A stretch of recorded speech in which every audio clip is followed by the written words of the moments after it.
İyi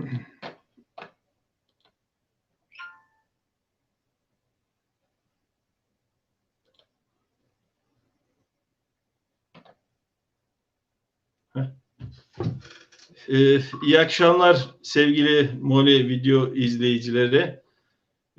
Bu akşam sizlerle 51. canlı yayınımızla birlikte olacağız inşallah. Bayramın 3. günündeyiz ve bayramımız bu gece itibariyle sonlanıyor. Bayram süresince koronavirüsü nedeniyle hepimiz evlerimizde bulunduk. Sokağa çıkma yasağı nedeniyle. Umarım tez zaman içerisinde bu koronavirüs belası başımızdan gider, tüm dünyanın başından gider ve eskisi gibi sağlıklı, mutlu, huzur dolu günleri hep birlikte birebir daha yakın bir şekilde yaşarız diyorum. Tabii ki eskisi gibi olmayacak dedikleri gibi biraz daha bazı sağlık kurallarına daha dikkat edip riayet etmemiz gerekeceği günleri yaşayacağız. Bu akşam Mole video olarak Ankara'dan Dinemis Çanak ablamız ile görüşeceğiz. Dinemis Çanak bize gelecek kuşağın yetiştirilmesinde aile içi iletişim ve atalarla bağın önemini anlatacak. Kendisini tanıtacak muhakkak ama Dinemis Hanım profesyonel koç ve kişisel gelişim uzmanı olarak görev yapmakta.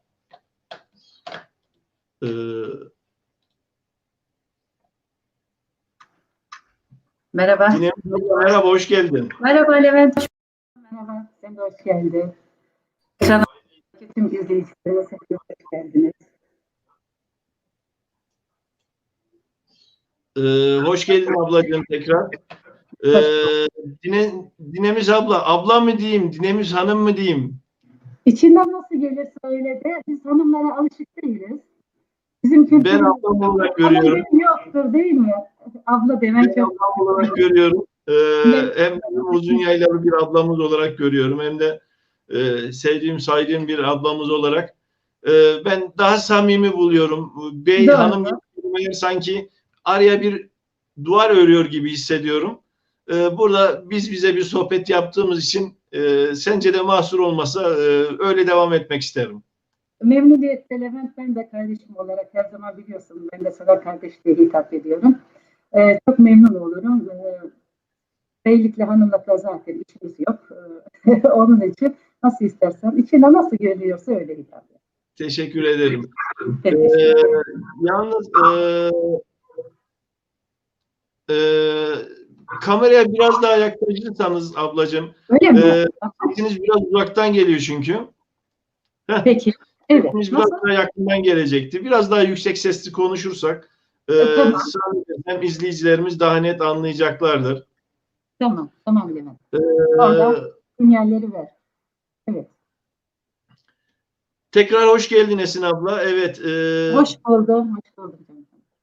İzleyicilerimiz merak eder. Esin Çanak kimdir? Bize kendisini tanıtır mı derler? Kendini Tabii. bir tanıtırsan sevinirim öncelikle. Şimdi ben kimi zaman Dinemis, kimi zaman Esin olarak geçiyor. Burada bir yanılma olmasın. Aslında ben Dinemis olarak dünyaya geldim. Uzunyayla Karakuyu köyündenim. Kabartayım. Ankara'da yaşıyorum. Ondan sonra 37 sene kamu görevi yaptım. Kamu görevinden koronadan hemen önce emekli oldum. Çünkü o döneme yakalanmadım. Peki Esin nereden geliyor diyeceksiniz. Esin benim şöyle söyleyeyim, 1986 senesinden sonra zorunlu olarak aldığım bir isim. Çünkü o dönemde 1.80 sonrası gençleriyiz bizler. Dinemis ismiyle kamu görevlisi olamadım. Onu daha sonra atalara bağ kurmanın öneminde yaşadığım sorunların içerisinde anlatacağım. O nedenle ismimi Esin olarak değiştirdim. Esin resmi ismim. Onu da kabul ediyorum ama ben her zaman kendimi doğduğumdan beri Dinemis olarak, Dinemis ismiyle hissediyorum ve bu isim çok hoşuma gidiyor. Dediğim gibi Karakuyuluyum, Canaklardanım, Kapartayım ve Ankara'da yaşıyorum. Şimdi açıklamada bulunduğun için aslında teşekkür ederim. Yayına başlarken dinamist dedim. Biraz önce yayına bakarken Esin Canak yazıyordu. Birden Allah dedim, pot kırdın dedim. Hiç Hayır, çaktırmadan doğru. Esin Doğru, ben Canak diye zaten doğrudur. Birimiz esini birlikte kullanıyorum zaten. Genellikle çevremdeki herkesler zaten artık bunu öğretiyorum yani. Daha doğrusu çevremdeki herkese bunu söylüyorum. Esin sonraki ismimdir. Kendi grup arkadaşlarımda da. Yani hem Esin olarak bilinsem de Dilems olarak hitap ediliyor. Yani. Bunu artık farkındalar yani. Bunun için sen tedirgin olma. Tamam.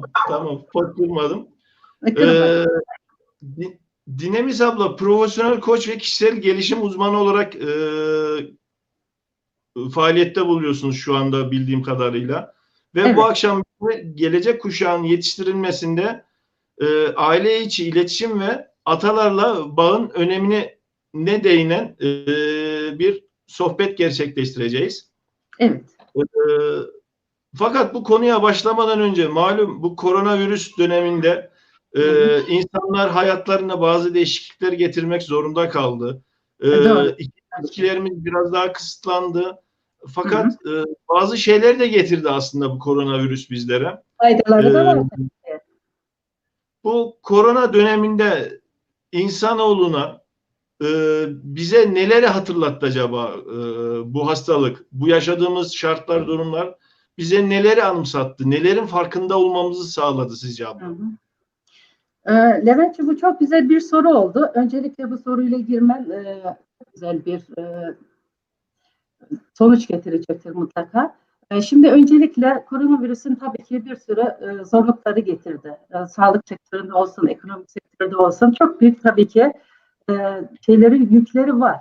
Kaygısı var, endişesi var. Bu hastalık sonucu insanlarda oluşturduğu bir takım travmalar olacak. Mutlaka olacak.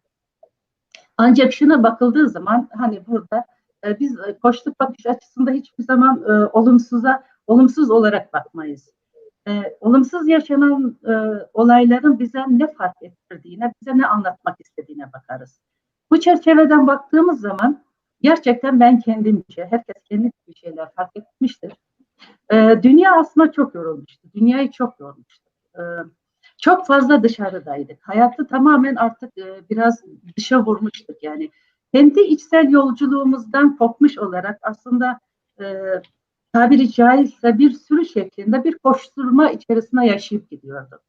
Yani şimdi burada gerçekten eve kapandıktan sonra insanlar ister istemez gerek aile içi iletişimlerinden gerekse kendi içsel iletişimlerinden birçok şeyi fark edebildiler eğer bunun şeyine baktılarsa. Zorunlu olarak da oldu diyorum. Biraz da dünyayı çok fazla yorduk, çok fazla kirlettik. Biraz da diyorum ki doğa kendi intikamını mı alıyor acaba deniliyor yani. Doğa çok kirlenmişti, her taraf betonlaştı. Ondan sonra hayvanlara yaşama alanı kalmadı. Sürekli bir rant içerisinde hareket ediliyordu. Umarım burada bir takım şeyler düzelecektir bundan sonra. Her şeyden önce aile içi iletişimlerimiz daha güçlendi. Yani çoğu zaman en azından ev yemeklerini daha bu kadar sık yapmıyorduk mesela. Dışarıda her zaman hazıra alışmıştık. Hadi ısmarlayalım şuradan bir yemek yiyelim de. Ama hijyene çok önem verilmeye başlanacak. Bundan sonra ve saygıya. Mesela insanlar o kadar şey oldu ki böyle zihinde yaşıyorlar. O kadar hızlı hareket ediyoruz ki bir metroda bir otobüste dahi böyle metroya inip binerken dahi bir sıraya geçip bir önümüzdekine saygı gösterme alışkanlığımız dahi yok. Şimdi ben bu toplumu çok inceliyorum bu işin içine girdiğimden beri. Ondan sonra aynı şekilde temizlik yani öyle bir şey ki ben diyordum çocuklara ya dışarıda sakın et yemeyin, tavuk yemeyin. Mümkünse simit ayranla geçiştirin daha iyi. Öyle bir şey ki o masa hangi bezle siliniyor? Ve o bez kaç masa sildikten sonra o masalar siliniyor gibi aslında küçük olarak gözüken ama önemli detaylar bunlar. Sonra çok fazla hazır yemeğe, gıdalara alıştık. Paketlenmiş gıda çok fazla tüketiyoruz. Bunların içinde hiç enerji yok. Böyle bakıldığı zaman aslında bu bile ayrı bir konu Levent. Çok uzatmayayım. Ama burada çok önemli bir şey. içsel yolculuğumuzu başlattı diye düşünüyorum. Ne yapıyoruz? Yani biz dünyada ne yapıyoruz? Dünyaya nasıl davranıyoruz en önemlisi? Kendimize nasıl davranıyoruz? Bunları sorgulattı diyorum. Biraz da iyi oldu. En azından bakın ne çok şey öğrendik. Bugüne kadar hep böyle Instagram'lardan, YouTube'lardan sohbetler etmiyorduk.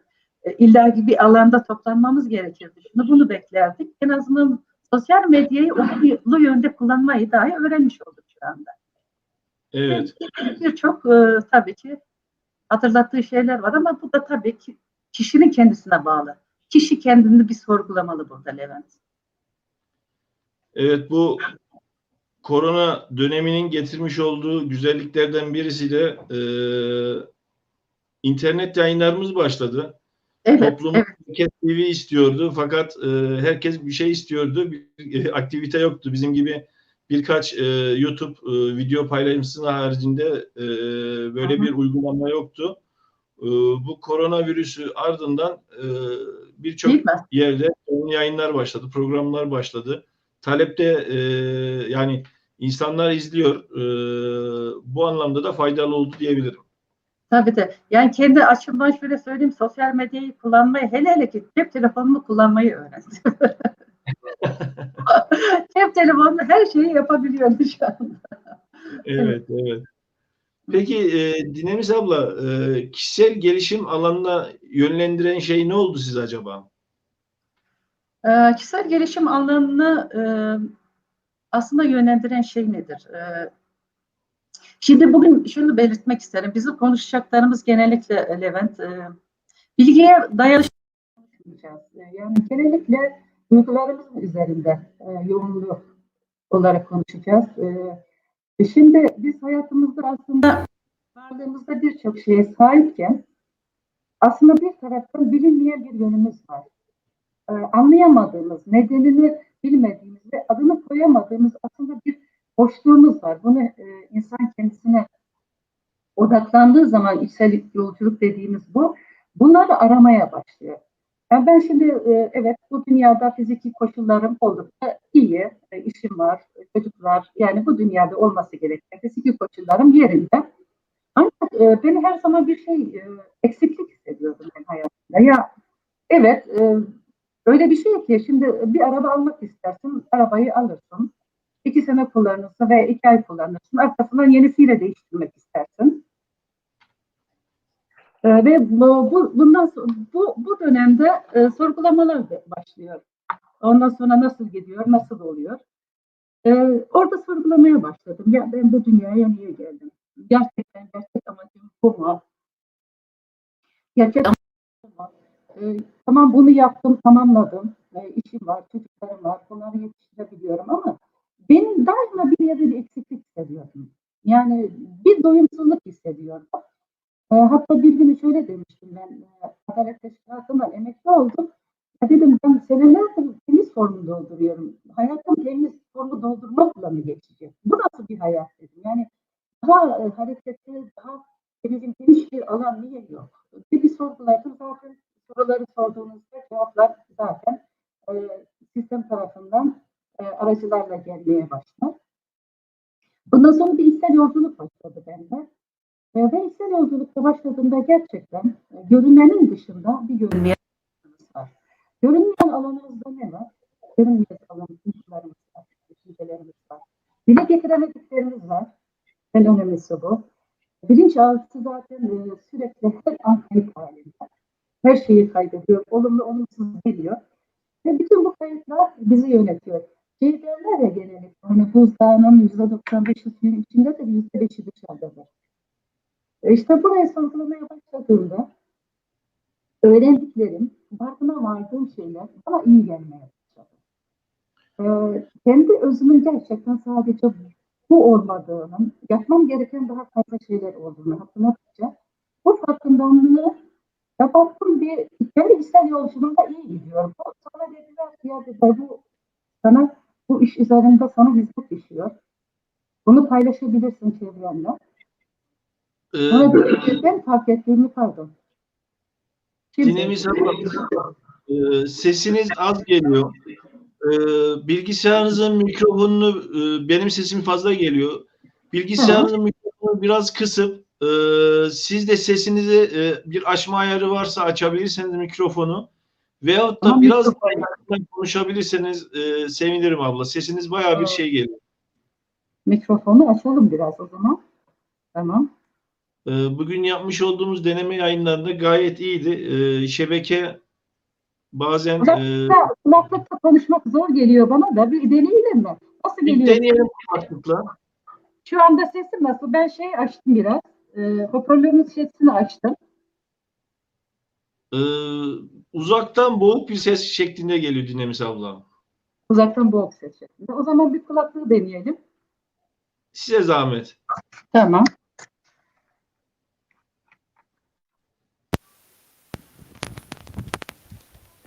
Bugün iyi değil miydi sesimiz?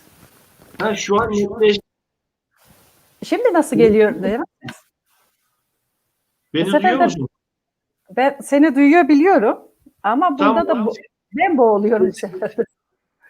Sesiniz gayet netleşti Dinlemiş abla. Evet, sizin sesiniz de net. Heh, Tamam. tamam. Tamam. O zaman İzleyicilerimiz buna alışacağım o zaman ben. tamam. İstiyorsanız birisini çıkarsın abla, daha rahat olur. Hani duymanız açısından. Ya kendi iki- konuştuğumu da duymak istiyor. Ben onun için dedim. tamam. Evet. Yani nasıl rahat edecekseniz, fakat kulaklıkta daha iyi oldu. Tamam. Nasıl Teşekkür geliyor ederim. sesim şimdi Levent? Evet, çok daha net geliyor. Teşekkür ederim. Hı hı. Ben teşekkür ederim. Evet, izleyicilerimizden kusurumuza bakmasınlar. Bugün yapmış olduğumuz denemelerle gayet güzel ve netti. Canlı yayında olabiliyor böyle şeyler. Evet. Peki, Dinlemiş abla, ben şunu merak ediyorum. Aslında Evet. soruları hazırladık ama yayın öncesinde bir şey aklıma geldi. Konularımıza başlamadan bir de onu sormak isterim. Kişisel gelişim uzmanı ve iletişim uzmanı ne demek? Yani hangi bilimle Hı hı. paralel çalışır? Neler üzerine çalışır? Ya, kişisel gelişim uzmanı aslında kısaca yaşam koçu neye çalışır? İnsanların kendi potansiyellerini fark ettirmek için onlara arkadaşlık eder kısaca. Olarak dediğin gibi aslında demin anlattığım şey oydu. Biz kendimiz içeride aslında çok büyük bir potansiyele sahibiz. Ancak bu potansiyelleri kullanabilmeyi bilmediğimiz için, kaynaklarımızın ne olduğunun öğrenmediğimiz için bugüne kadar kendimizi her zaman kısıtlı hissediyoruz.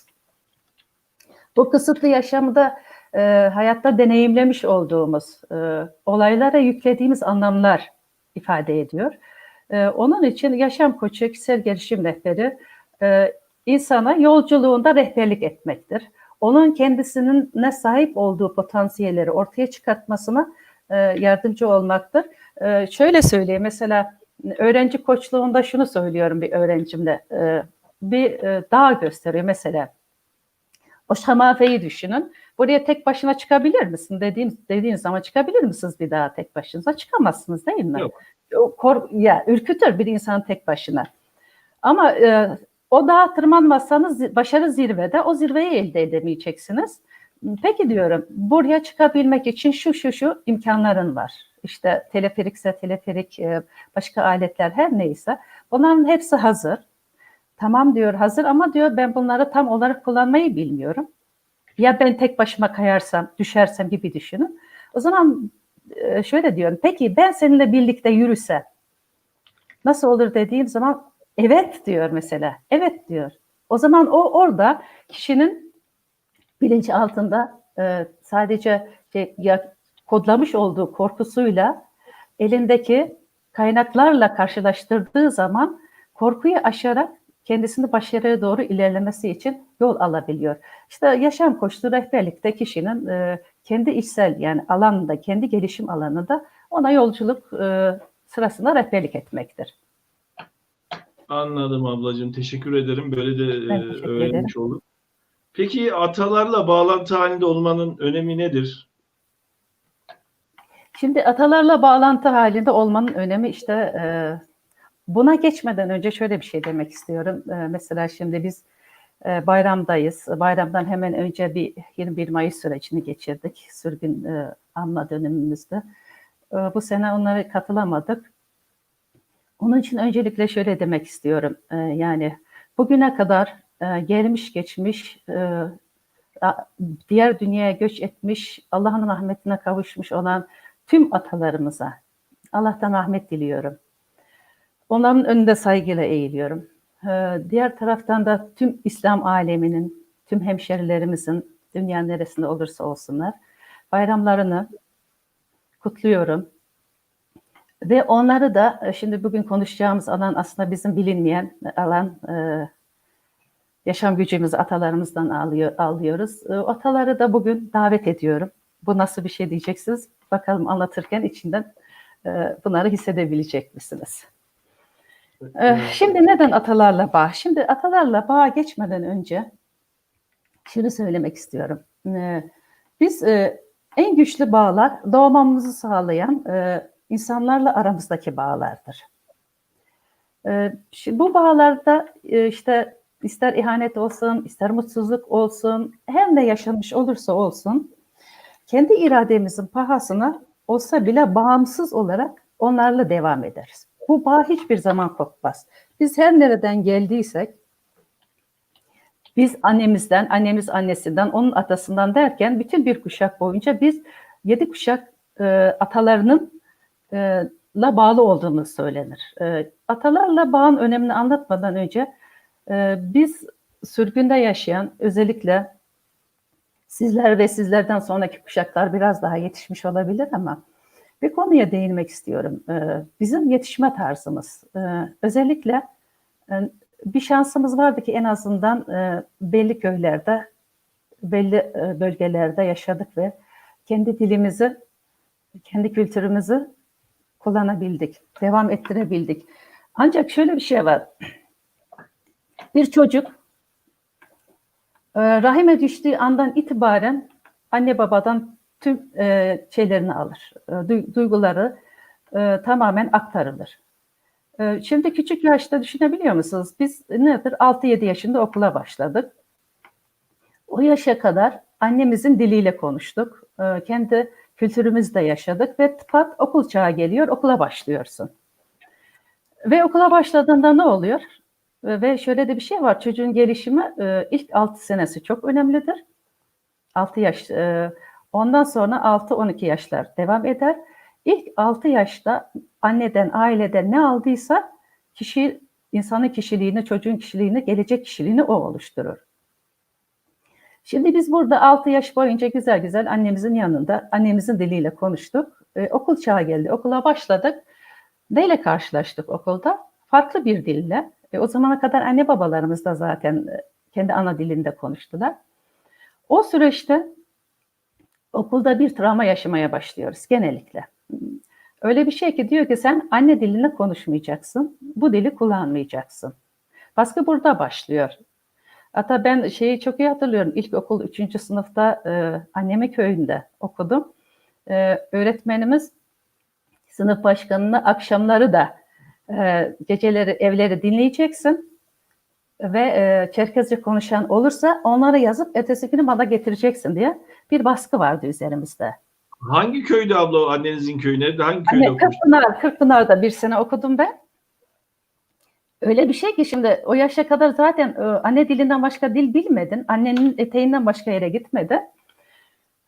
Burada ne başlıyor? Her şeyden önce bir travma başlıyor. Bir kimlik arayışın başlıyor. Sorgulamaya başlıyorsun. Ben yani çocuk bilinciyle diyor ki ben neyim ya? Ben kimim? Ne buradanım ne buradanım. Bu baskılar zaten çok devam etti. Mesela benim bir Kayseri'de ablam var. Halen ben Çerkezce konuştuğum halde o benimle Türkçe konuşur. İnan bunu ben çok sonra fark ettim. Ya dedim ben hep Çerkezce konuşuyorum, bu benimle niye Türkçe konuşuyor? Sonra şunu fark ettim ki ben evet dedim işte orada yaratılmış bir travma, korku. Ben biraz gençlikte biraz asiydim aslında, çok fazla boyun eğen birisi değildim.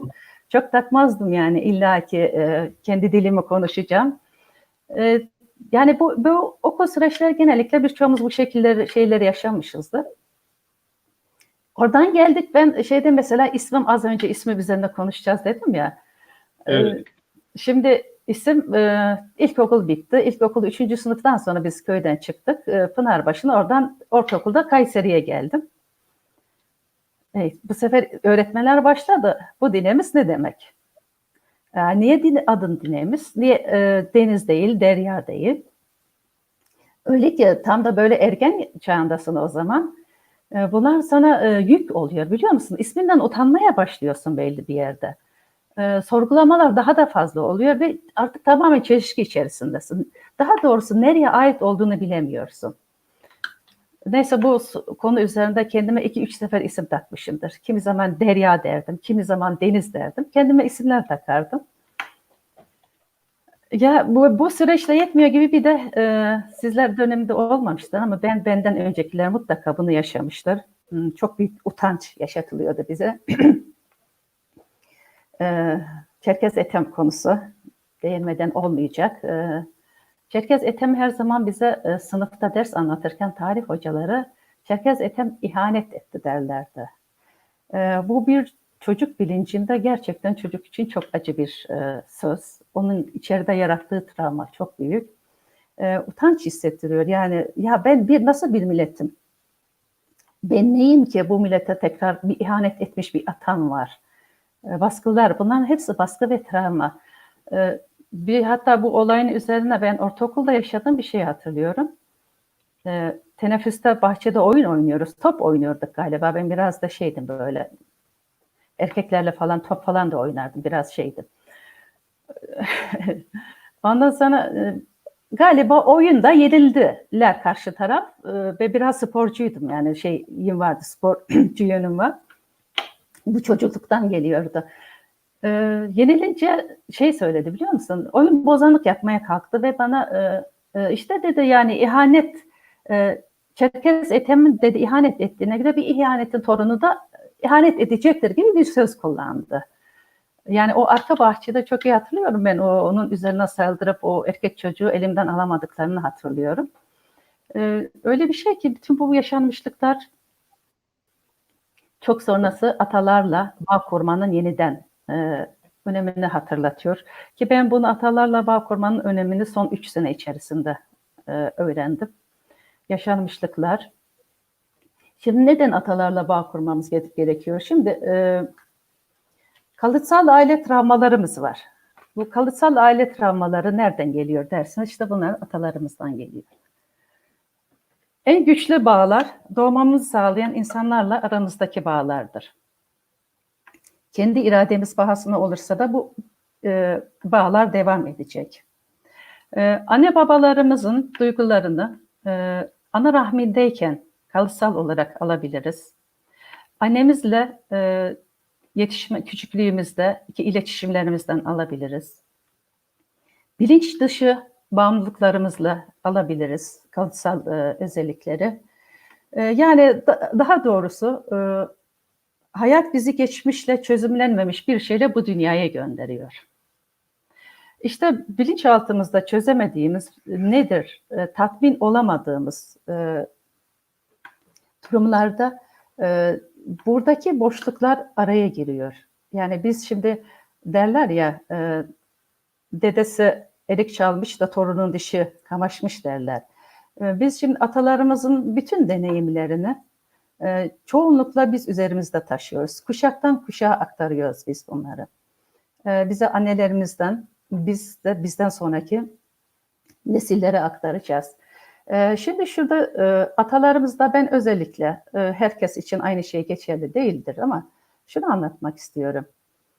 Dinlediğim hikayeler, atalarımdan dinlediğim hikayeler, yani atalarımın göç sırasında ne kadar zorluklar çektikleri, ana vatanda yaşadıkları süre içerisinde Çarlık Rusya ile savaşları, o savaşlar halin zamanda köylerin uğradığı baskınlar, o baskında çektikleri, daha sonra bunların sürgüne zorlanışı, sürgüne zorlanmaları, göç sırasında denizde boğulanlar ve ormanda aç kalıp açlıktan bilinmeyen yedikleri otlardan zehirlenerek ölenler ve en önemlisi de orada çocuklarını bırakıp terk edip denize atmak zorunda kalanlar.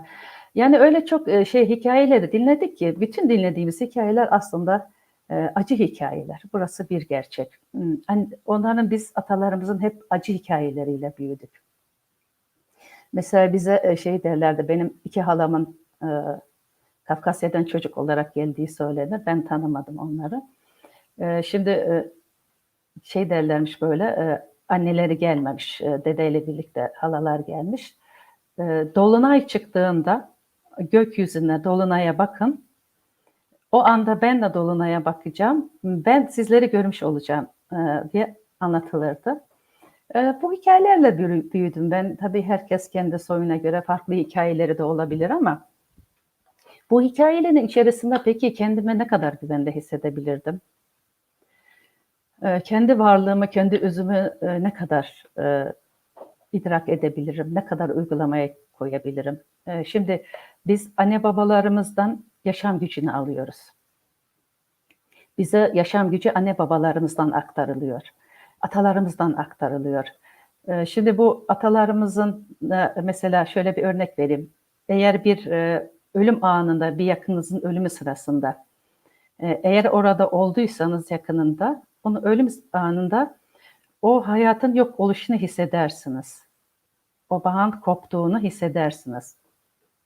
Diğer taraftan da eğer bir şeyin doğum sırasında, bir bebeğin doğuşun sırasında orada olduysanız, o doğum anında ise odaya dolan doğum enerjisini, yeni enerjiyi hissedersiniz. Yani kısacası aslında hayat bize, akış bize anne ve babamızdan geliyor. Bizim de yapacağımız tek şey o akışı, o gücü almaktır. O gücü almaktır. Peki bu gücün farkında olup, çünkü şöyle bir şey söyleyeyim, bunlar yaşama fiziki bağda olarak kopsa dahi, anne babalarımız diğer tarafa intikal etse dahi, onların bağları, onların yaşam güçleri bize akıyor, devam edip gidiyor. Ama biz bunun farkında olabiliyor muyuz? Mesele burada. Eğer biz bunun farkında olarak gerçekten yaşam gücümüzü annemizden, babamızdan sürekli aktığını fark ederek bunu bilinciyle hareket edebiliyorsak ve bunu kabuldeysek, her şeyden önce anne babaya kabuldeysek, burada bizim yaşam alanımızda kendimizi daha tatminkar ve daha doyumlu hissediyoruz. Eğer anne babayla bağımız koparsa, yani onlarla kopuk hissedersek kendimizi, bu deneyim alanlarımızda hayatımız daha yavaş akıyor. Ondan sonra mesela kendimizi bunun farkında şöyle bir örnek vereyim. Çok sağlıklı hissetmek isteriz ama abur cuburlar yer dururuz. Yani şimdi niyetlerimizle etkinliklerimiz zaman zaman sonuçları farklı olabiliyor.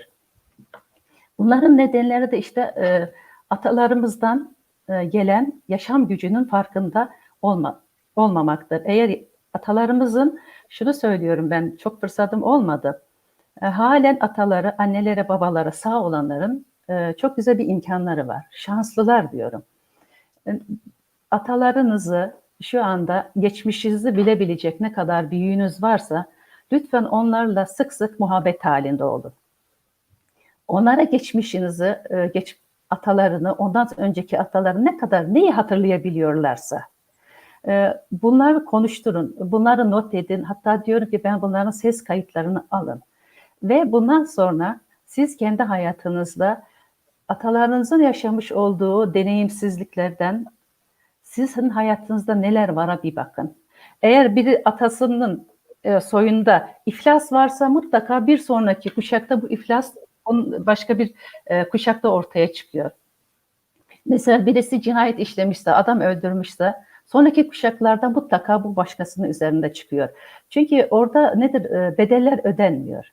Eğer geçmişte atalarımızın yaptığı olumsuz deneyimlerde demeyelim de onların bildiği şekilde oydu. Onu yapıyorlardı. Deneyimlerinden diyelim. Kendine ve bütününe faydası olmayan bir eylem içerisinde gerçekleştiyse bunun mutlaka bir bedeli oluyor. Yani bugün biliyorsunuz tabii bir hırsızlığın bir bedeli var. Bunun bir cezası var, ödenmesi gerekir gibi. Onun için kendi köklerinizi, soyunuzu neler yaşadığını öğrenmeniz sizin ve gelecek nesilleriniz için çok önemli.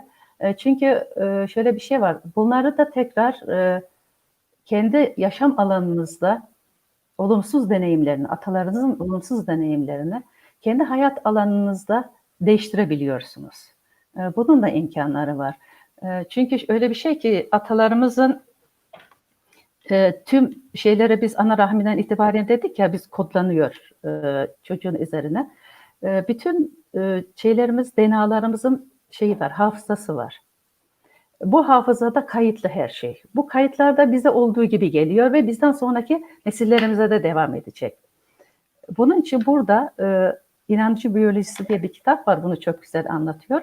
O hücre hafızalarını kendimiz bilinçaltı kayıtlarımızın farkına vararak bilinçli bir düzeyde tekrar değiştirebiliyoruz. Bunun için atalarla öncelikle yaşam gücümüz orada geldiği için atalarımızla bağ önemli. İkincisi de atalarımızın olumsuz deneyimlerinden kendimizi ve bizden sonraki nesilleri kurtarabilmemiz için atalarımızı tanımamız çok önemli. Bu şekilde. Evet. Aslında ben şunu da anladım. Atalarımızdan sadece genetik kodları biz almıyoruz. Aynı şekilde gerek birinci veyahut da ikinci kuşak veyahut da daha önceki kuşaklardan karakterlerini de aslında kopyalayıp devam Tabii ki. ediyoruz. Aynen, karakterlerde, yaşam tarzlarında. Şimdi oraya gelecektim. Levent, burada senin bir hizmetin var. Ona değinmek istiyorum. Şimdi öyle bir şey ki biz şeylerimizde insanlar koşullarla, hastalıklarla, beden yapısıyla, ondan sonra ülkeleriyle sınırlı değil midir? Sınırlandırılmıştır insanlar. Mesela o koşullara göre yaşadığımız ve bunu kabul ettiğimiz zaman daha tatminkar bir hayat yaşıyoruz.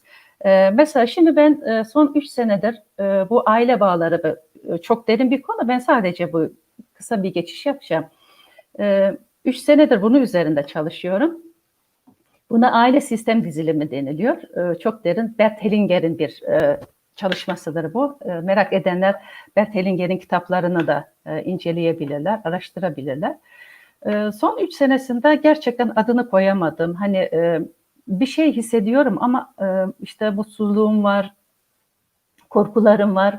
Yani buna rağmen halledemediğim birçok şeyin işte bu alanda çözülmesine, bu alanda yenilenmesine vesile oldu bu çalışma. Şimdi şöyle bir şey var orada. Bir gün bizim hocamız dedi ki, psikolog bir uzmanla çalışıyoruz bu konuları. DNA'nızda aynen dediği gibi karakterler, hücreler, her şeyi alıyoruz. Onun yanı sıra atalarınızın dedi, köylerinizden yediğiniz yiyecekleri yemeye gayret edin. Onların beslenmenizde dedi hücrelerin buna ihtiyacı var. Çünkü hafızası var. Mesela hepimiz, şunda yanılıyor muyum Levent? Doğduğumuz köy çok özel değil mi hepimiz için? Tabii ki. Köyümüz o kadar çok önemli. Ve mutlaka döner dolaşır o köyü bir ziyaret etmeden rahatlamayız. Şimdi hep toprak çeker derler ya, aslında su çekiyor derler şimdi. Bilim insanları diyorlar ki suyun hafızası var. Suyun hafızası olduğu için bizi oraya çeken su diyorlar. Ve bunu anlatırken hocamız şunu dedi. O bölgelerden, kendi köyünüzden, doğduğunuz yerden lütfen bir şeyler yiyip için. Benim böyle bir boynum düştü orada. Ya dedim ki benim köyümde de kimsem yok ki artık dedim, yani nasıl bağlantı kuracağım, ne gelecek, ne gidecek, ne yiyebileceğiz? Bu imkanımız yoksa dedim, peki bu hücrelerimizi nasıl doyuracağız diye bir soru sormuştum. Sen niyet et dedi, sen niyet ettikten sonra dedi, o dedi sistem tarafından dedi sana hazırlanır gönderilir deyince ben de gülmüştüm. O kadar ilginç bir şey Levent. Seninle nasıl tanıştığımı da hatırlamıyorum. Hayatta tesadüf diye bir şey yok. Karşılaşması gereken insanlar karşılaşır. Şimdi seninle testten arkadaşız ama nasıl olduk onu da bilmiyorum. İşte var ya, işte senin bir hizmetin var ya, onun için. Biz koçluk alanda öyle diyoruz. Tesadüf diye bir şey yok.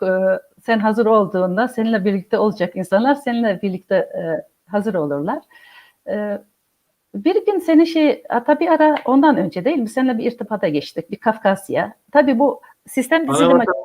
Kafkasya için aramıştın. Değil mi? Bu sistem dizilimle çalışmaya başladıktan sonra zaten çok büyük bir özlem başladı bende. Kafkasya'yı görmeliyim, Kafkasya'ya gitmeliyim. Hatta uzmanlarım da söylüyordu, sen mutlaka bir Kafkasya'yı gör. Sen de ben çok etkilenmişim. Anlatılan hikayelerden çok etkilenmişim. Ondan sonra bir ara seninle konuştuk, gidemedik. Hatırlayabiliyor musun? Şeyler uyuşmadı. Sağlanamadı koşullar. Gezi koşulları ve nasıl gidebiliriz diye bilgi almıştın. İlk görüşmemiz o vesileyle olmuştu. Yaklaşık 1,5-2 yıl oluyor. Onun ardından yine gerek geziler konusunda gerekse bu getirdiğimiz Anavatan'dan getirdiğimiz ürünler hakkında da görüşmemiz oldu. Onun akabinde 2019 yılında Anavatan'a gittiniz. Ondan önce de gitmeden önce de bazı bilgiler aldınız. Nasıl giderim, nasıl yaparım diye. O şekilde görüşmelerimiz oldu. İstiyorsanız farklı bir konuya geçmeyecekseniz Dinamis abla, onunla paralel bir sorum vardı. Onu sorayım. Oradan devam edin istiyorsanız. Şöyle buraya bir açıklık getirmeme izin verir misin? Tamam. Şimdi o konuyu tamamlayayım. Atalarla niye bağ? İşte atalardan özlem var. Bedenimiz, hücrelerimiz özlüyor onu. Onun üzerine şöyle daha sonra senin pazarını fark ettim ben. Demek istediğim oydu. Sen dedi niyet et dedi. Neyi nereden yiyeceğin belli olmaz dedi. Sen karışma işe.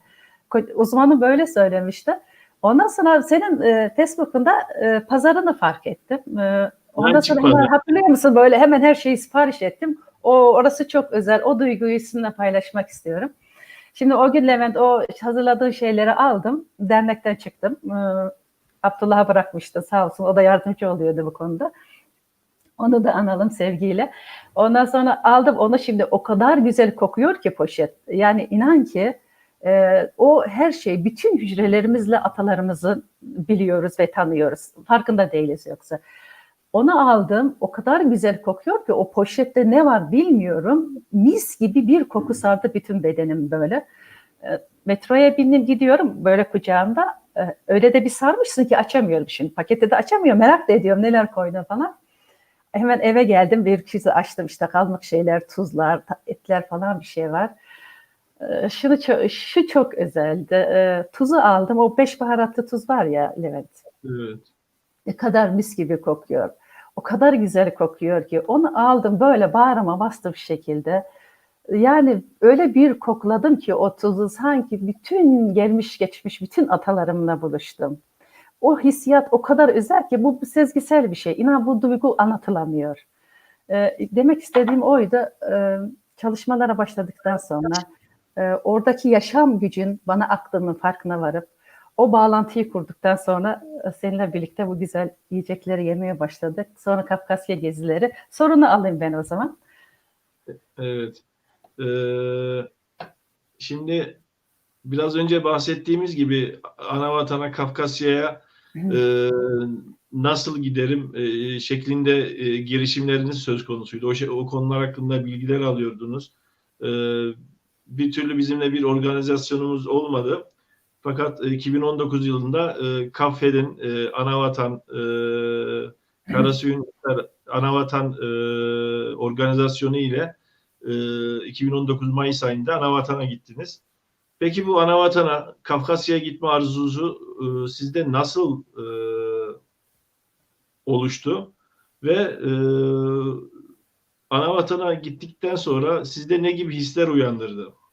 Bunlardan bahsedin. Evet, bu güzel bir konu. Bunun üzerinde konuşalım. Şimdi zaten söylediğim gibi bu sistem dizilimi çok derin bir çalışma olduğu için oraya çok giremeyeceğim.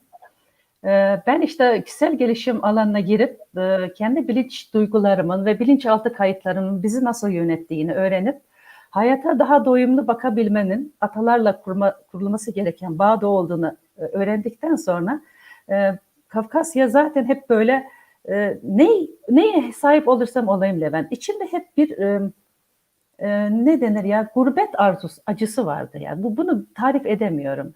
Yani o kadar büyük bir özlem hissediyordum. Ya ne yaparsam yapayım o özlem hiç gitmiyordu. Ve ben daha sonra bu çalışmalardan sonra bu özlemin köküme, toprağıma, atalarıma olduğunu hissettim. Ve orada işte seninle gidemedik ama ertesi sene işte 2019'da dedim bir niyet işte diyorum. Yani niyet dedim ben mutlaka şöyle böyle gideceğim.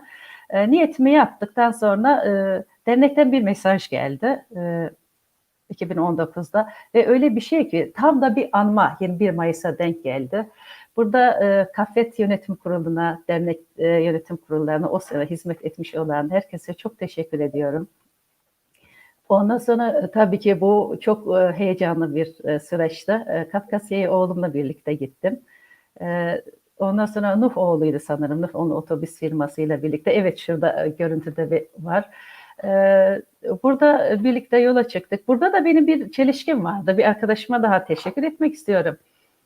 Şimdi Levent, bir sağlık sorunlarım vardı. Uzun zamandır sana da anlatmıştım. Yolculuktan korkuyordum. İlla uçak diyorum. Tabii bu ara yine uçakta çok pahalandı. Döviz kurlarının yükseldiği bir dönemdi. Otobüsle gitmeyi çok istiyorum çünkü atalar oralardan geçti. O yolları da görmek istiyordum. Ondan sonra Ünal arkadaşımız İstanbul'dan ilgileniyordu şeyle. Onunla görüştüm. Birkaç sefer görüştükten sonra bir gün dedim ki benim böyle bir sorunum var. Yolculuktan çekiniyorum ama sizinle birlikte yolculuk etmek istiyorum. Bana yolculuğu o kadar güzel tarif etti, o kadar güzel anlattı ki. Ondan sonra ben çok rahat bir yolculuk yaptım. Otobüsümüz çok rahattı. Bizi yormadı. Dinlenmek istediğimiz zamanlar firma çok güzel hizmetler verdi. Ama inanın ki yolculuğu nasıl geçtiğini unuttum bile. Ben bundan önce 3 saatten fazla yolculuk yapamayan ben orada Ünal arkadaşımızın şeyleriyle birlikte böyle önerileriyle birlikte kendime büyük bir cesaret. Tabii her şeyden önce şunu hissediyorum ben Kafkasya'da gittiğim zaman gitmeden önce güvensizlik yaşıyordum. Hayata güvenmediğimi hissediyorum. Gerçekten ayaklarım tam basmıyordu. Şunu başlangıçtan beri anlattığım gibi diyorum ya yaşadığımız travmalar, isim yönünden yaşadık, dil yönünden yaşadık.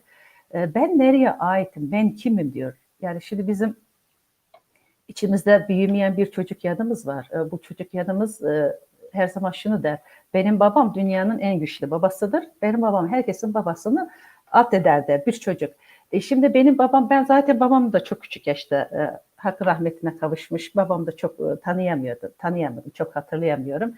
Şimdi öyle bir şey ki aynen öyle. Ya baba zaten tanımadım. Babam da zaten yakınları yoktu. Bir tek halam vardı. Dedemi hiç tanımadım. Sürekli de isim yönünden, dil yönünden eleştiriliyorsun, baskı görüyorsun. Ben nereye aitim diyordum biliyor musun? Ben nereye aitim? İşte burada nereye ait olduğumu gördüm ben. Kafkasya'ya gittiğimizde inan nasıl anlatacağımı bilmiyorum. O kadar özel bir duygu ki. Daha gitmeden önce ben ağlamaya başladım. Kafkasya aklıma geldikçe ağlıyordum. Atalarım aklıma geldikçe ağlıyordum. O kadar özlem vardı içerimde. Ondan sonra bir Kate'le birlikte çok güzel. Öncelikle şunu anlatayım. Orada çok bir anım oldu. 20'si akşamı meydandaydık hepimizle. Orada ağıtlar söyleniyordu. Benim elimde bayrak vardı böyle bayrağı bıçaklamış bir şekilde dinliyordum onları. Orada ağıtlar başlarken ben koptum artık. Ağıtlarda koptum. Bayrağa gömülmüşüm. Bayrağı gömmüş bir şekilde ağlıyordum ben. Kopmuştum yani. Olan bitenin farkında değildim. Artık böyle kendimi bıraktım ama orada hıçkıra hıçkıra ağladım. Yani çekinmeden böyle. Daha sonra kendime geldikten sonra oğlum dedi ki anne dedi bu akşam dedi bütün Rusya televizyon kanallarındasın dedi. Ne oldu oğlum dedi. Öyle bir ağladın ki dedi bütün kameralar senin üzerindeydi. Dedi hiçbir şeyin farkında değildim dedim. Ben özlemimi giderebildim dedim. Şunu hissettim. Oraya gittikten sonra en büyük duygum her şeyden önce bir köküm vardı, toprağım vardı ya. Anlatabiliyor muyum? Köküm var, toprağım var, atam var, bayrağım var, dilim var. Yani kendi dilimde konuşan insanlar. O gün ilk gittiğimiz gün ben biraz parkta yalnız kaldım. Oğlumla arkadaşı biraz çevreye gezmeye gittiler. O ara o kadar güzel fırsatlarım oldu ki orada restoranda çalışanlarla konuştum. Orada ondan sonra bahçenin, parkın temizlik işlerini yapan gençlerle irtibata geçtim. Onlara kendi dilimde yemek ısmarladım. Bu çok özel bir şey. Kendi dilini konuşabilmek, kendi var olduğunu hissedebilmek çok çok çok önemli, çok özel bir duygu. Hatta orada ondan sonra bizim çocuklar geldikten sonra orada iletişim kurdum bir genç. Dedim biz gideceğimiz oteli bilmiyoruz. Daha otele de gitmedik yani çarşının içindeyiz. Dedi ben sana dedi taksi çağırayım. Aldı bizi taksiye kadar da götürdü, bindirdi ve o arada Çerkezce konuşuyoruz falan. Oğlum döndü bana dedi ki anne dedi burada akraban mı vardı dedi. Bu ne kadar yakın dedi sana. Yok dedim oğlum parkta tanıştığım dedim. Parkta çalışan gençlerimiz dedim. Ne kadar samimi ama dedi bu. İşte dedim bizim özelliğimiz bu. İşte güzel yanımız bu bizim. Orada o çok etkilendim. Ondan sonra bu gezintilerde şeylerde, köylerde, sularda. O Şamafa çok güzeldi. O Şamafa'ya çıktığım anı çok çok özeldi. Oradan indikten sonra aşağıda yere yattım açık söyleyeceğim toprağı öptüm. Orayla kucaklaşmak, o insanla bir arada olmak. Hiç kendimi bu kadar, kendi evimde bu kadar rahat hissetmemiştim demek. Bu alanda olmak çok güzeldi. Onlarla birlikte olmak. Aslında orada kendi evinizdeydiniz Dinemis abla. İşte diyorum ya orada yani onu söylüyorum. Şimdi şöyle bir şey var. Benim hayatımda çocukluğumda daha sonra bunları aştım. Hani bunların bilinç altında yatan duygularla yüzleştikten sonra Levent kendi doğduğum köyde kendi evimde çok rahat uyurdum. Ara sıra giderdik köylere kalırdık. O kadar derin ve o kadar sakin uyku uyurdum ki endişe, telaş, kaygı olmazdı. Bir de Kafkasya'ya gittiğimde bu şekilde uyudum. Evet. Ama şunu söyleyeyim, şimdi Kafkasya'dan döndükten sonraki süreç içerisinde kendimi çok daha güçlü hissetmeye başladım. Daha cesurum, mesela daha cesurum. Ondan sonra yaşamım daha renkli ve daha hareketli. Ve en önemlisi şu var, şunu fark ettim. Temin söylediği gibi çocukluğumuzdan itibaren hep böyle atalarımın acılarıyla, ağıtlarıyla büyüdük ama sonra şunu fark ediyorum ki atalarım sadece bu değildi ki. Atalarımın yaratıcı yönleri vardı. Atalarımın sevgileri vardı. Aşkları vardı. Muhabbetleri vardı. Yani sadece biz o yönünü bıraktım. Bunu fark ettim. Aslında ben şunu hissediyordum. Evet sürgüne gönderilmiş, katledilmiş, yok edilmiş bir soy olarak düşünüyordum çocukluğumda. Ama şimdi evet bir sürgüne uğradı ama buna rağmen halen hayatta kalabiliyor. Halen soyunu devam ettirebiliyor. Halen bir kökümüz var. Sikfaktiyiz.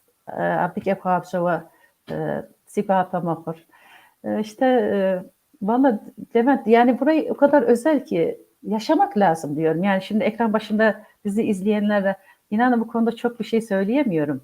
Bunu gidip yaşamak lazım. Yani bir ana vatanla buluşmanın kattığı gücü, yaşamsal gücü inanın tarif edemiyorum. Tariflere sığacak gibi de değil. Bunu sen de deneyimledin. Fakat şurası da önemli. Amaç ne? Bu da önemli. Kafkasya'ya gidersin, evet doğasını gezersin, gelirsin. Niyet de önemli yani. Hani niyet ve arzu yasası değil, bir yasa var. Bu yasada neyi nasıl istiyorsun? Oraya gittiğinde dağ taşı gezin geleyim mi istiyorsun? Gerçekten orada varlığını hissedeyim mi?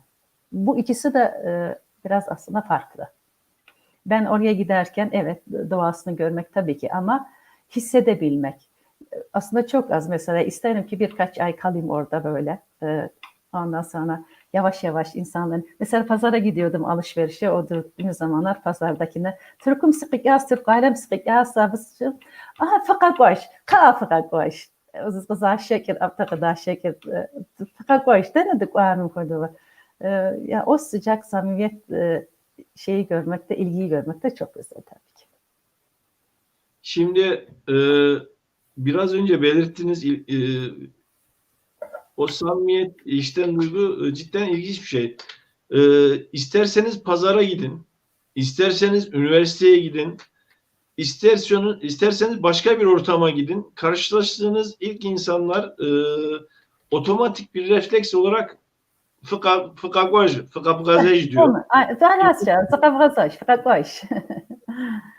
Peki Dinemis abla aslında oğlunuz Engin'i de yayın almak isterdik.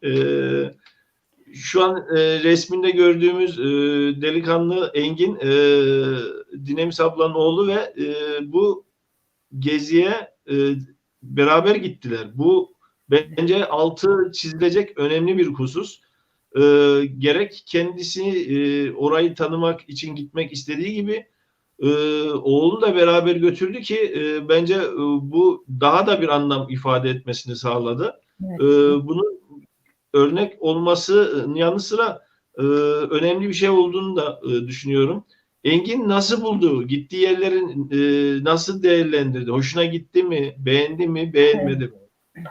Şimdi Levent, bunu söylemişken bunu değerlendirmeden önce Engin'i neden oraya götürdüm ve neden geldiğinin bizim şimdi bağ dedik, bağlarımızla ilgili bir konuya değinmek isterim.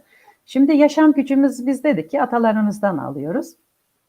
Bu yaşam gücümüzde anne babalarla ilişkimiz, anne babayla ilişkimiz ne kadar iyiyse yaşam gücümüz ve yaşam alanımız o kadar rahat ve bereketli olur. Bu bağlarda anne babayla eğer bir kopukluğumuz var ise o zaman hayattan daha az alırız. Şimdi buna mesela bunun bilinçaltında 4 teması vardır. Bunlardan birisi ebeveynle bir olmak, birleşmek. Bu nedir derseniz mesela bu anlatılanlarda bunu kendi alanımda çok gördüm ben. Gördüler daha doğrusu uzmanlarım. Şimdi bu acılar anne babanın veya atalardan gelen acılara çocuk henüz bilinçli bir beyine sahip olmadığı için, yavaş yavaş geliştiği için çocuk aklıyla ve çocuk bilinciyle bu acılara ortak olur. Amacı da şudur ki diyor ki evet ben annemin babamın atalarımın acısını paylaşırsam onların acısını hafifletmiş olabilirim. Bunu kendisi farkında olmadan yapıyor. Diğer taraftan ebeveyni reddetmek de genellikle ergenlik çağında olur bu. Onların yaşam koşullarını ve yaşam tarzlarını beğenmedikleri için aslında bunun kökeninde yatan da daha önce deneyimlenmiş, bilinç altında kayıtlı olan olaylardır. Şimdi burada üçüncüsü de kendisini bir ebeveynle bir tutmak, yani onun yerine koymak.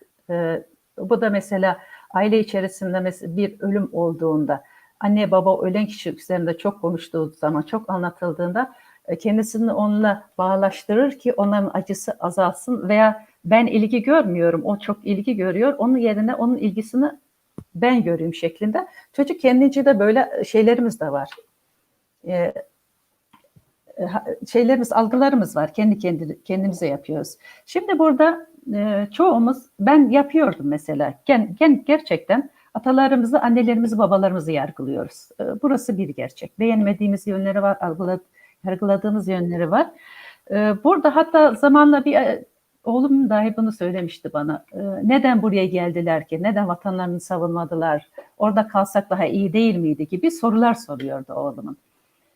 Ve gerçekten tabii ki bunlar çocuk aklıyla yapıyoruz bunlar. Çocuk yaşta bir yetişkin insan bunu yargılamaz. Anlar, bilincinde olur. Ondan sonra ben onu söyledim ona, ya beraber gideceğiz burayı. Sen de göreceksin, sen de yaşayacaksın. Çünkü o günkü koşulların ne olduğunu biz bilemeyiz. Koşullar o gün onu gerektirdi. Artık yani dayanılmaz, zaten bu bir göç değildi ki, biz sürgündü, sürgün gönderildik. Yani bu sürgüne ne kadar karşı koyabilirlerdi. Bunu anlaması yönünden ben bunu da yanımda götürdüm. Ve oraya geldikten sonra gerçekten kendisini aynı şekilde çok mutlu hissetti. Daha doğrusu kendisini güçlü ve güçlü ataları. Benim dedi anne çok güçlü atalarım varmış. Ben böyle hissediyorum. Bu Türkiye'ye döndükten sonraki zaten hatta bir ara üniversitede bir ödevi vardı diaspora üzerine. Çok güzel bir ödev hazırladı ve tam not aldı. Oturdu. Olarak tamamen ödevi bunun üzerine hazırladı kendisi. Seçmeli bir ödev verdiler. Siyaset kamu yönetimi okuduğu için ona uygun ve çok sorgulardı. Mesela siyaset okuduğu için gideyim geleyim Rusya ve bunların üzerine kendileri yazı da yazdı okulda ama hiçbirisi de yayınlamadı. Kendisine saklıyor bunları. O da kendini aramaya başladı Levent. Oraya gittikten sonraki şeyi o, önemi o. Kendini daha güçlü hissediyor. İdealleri büyüdü. Mesela bazen derdi ki ya ben kimim ki onu başarabileceğim? Veya benim arkamda kim var ki o mevkiye gelebilirim diyen genç şimdi hayallerinde sınır tanımıyor. Bunu da evet. Ama dediğim gibi gerçekten neslimizin bizler de dahil olmak üzere ki özellikle hani bizler gidemezsek dahi yeni neslin kendi atalarının kendi topraklarıyla bir bağ kurmasına çok fayda var diye düşünüyorum ben. Ben bunu kendi oğlumda görüyorum. Oğlum geldikten sonra hayata bakış açısı çok değişti. Evet. Biraz daha bu iletişim konuyla devam edelim istiyorsan abla. Kişisel gelişimin önemi nedir? Neden kendimizi geliştirmeliyiz diye sorsam. Şimdi kişisel gelişimin önemi nedir? Kişisel iletişimin önemi şuradan başlıyor. Kendimizi neden geliştirmeliyiz diyelim. Dünya değişiyor ve gelişiyor çünkü Levent. Hiçbir şey eskisi gibi yerinde duruyor mu? Durmuyor. Ne diyor? Hayat her an şendedir diyor. Onun için biz de dediğim gibi fiziki koşullar, dünya koşulları zaten var. Bunları işimiz var, eşimiz var, çocuğumuz var veya bir okul okumamız gerekiyorsa var. Peki hayat tamamen bundan ibaret değil ki. Bizim bir de gelişmesi gereken manevi yönümüz var. Bunu nasıl geliştireceğiz? İşte bunu geliştirmediğimiz zaman da kendimize bu güçle bağlantımızı kuramayız. Az önce dedik hayat bize atalardan akıyor. Ama bunu güçlendirmeliyiz ki biz. Nasıl güçlendireceğiz? Bizim kendi içimizde başka bir dünya var. Hepimizin içimizde. Aslında şimdi şöyle baktığın zaman dünya bir tane değil mi? Dünya, bir dünyanın üzerinde yaşıyoruz. Ama herkesin içerisinde kendi içinde bir dünyası var değil mi?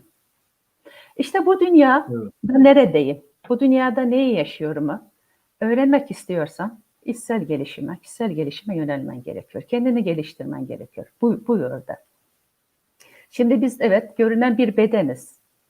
Ama peki biz sadece beden miyiz? Bizim beden, ruh ve zihin işlemi içerisindeyiz. Ne olacak? Şimdi biz bugün bedeni terk edip gittiğimizde geriye ne kalıyor?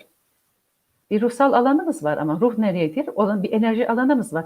Mesela biz normalde bir kuantum alanında yaşıyoruz. Artık bunu fiziği, kuantumu, enerjiyi genellikle biliyordur kişiler. Bunun üzerinde durmaya gerek yok çok fazla. Hani araştırmak isteyenler de kuantum alanı nedir, kuantum enerjisi nedir, neredeyim diye bunu kendisi araştırabilir.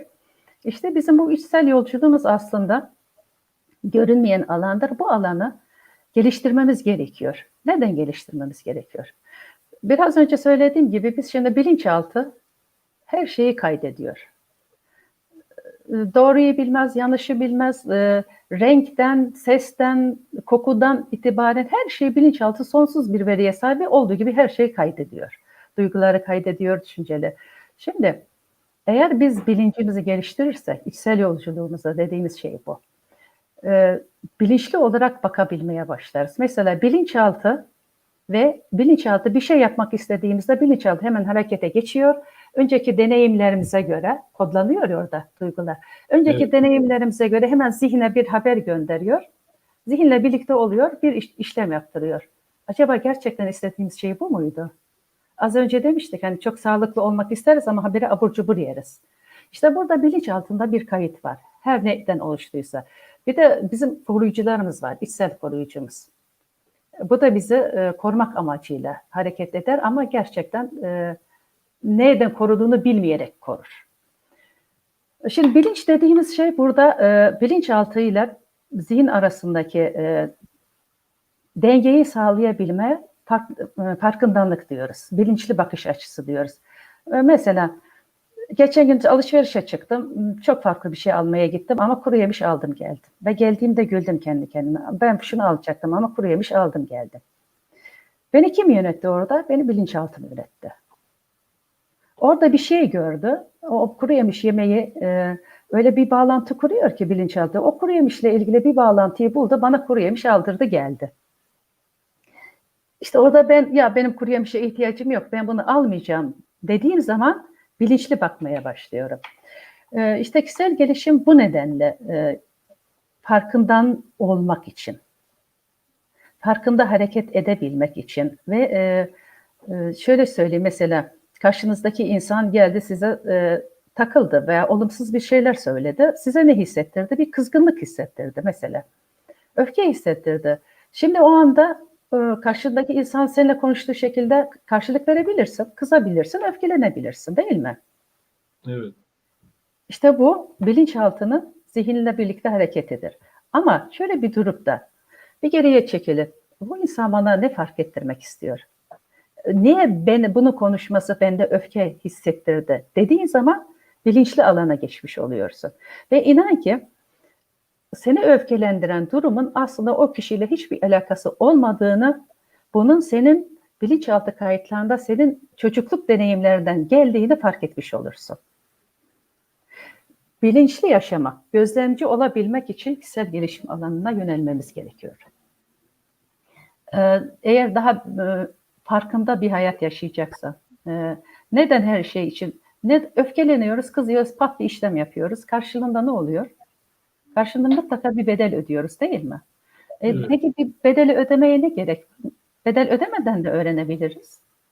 Öfkeleniyor, insan vuruyor, adam öldürüyor, değil mi? Ondan sonra gidiyor hapiste bilmem süre yaşıyor. Ondan sonra bedelini ödemiş olarak çıkıyor. Ama bunu öfkenin kaynağını öğrendiği zaman en azından bu öfkesiyle hareket etmemeyi de öğrenecektir. O zaman bir bedel ödemesine de gerek yok. Bunlar bile tek başına çok uzun konular. Ben birer örnekle geçirmek istiyorum. Olarak.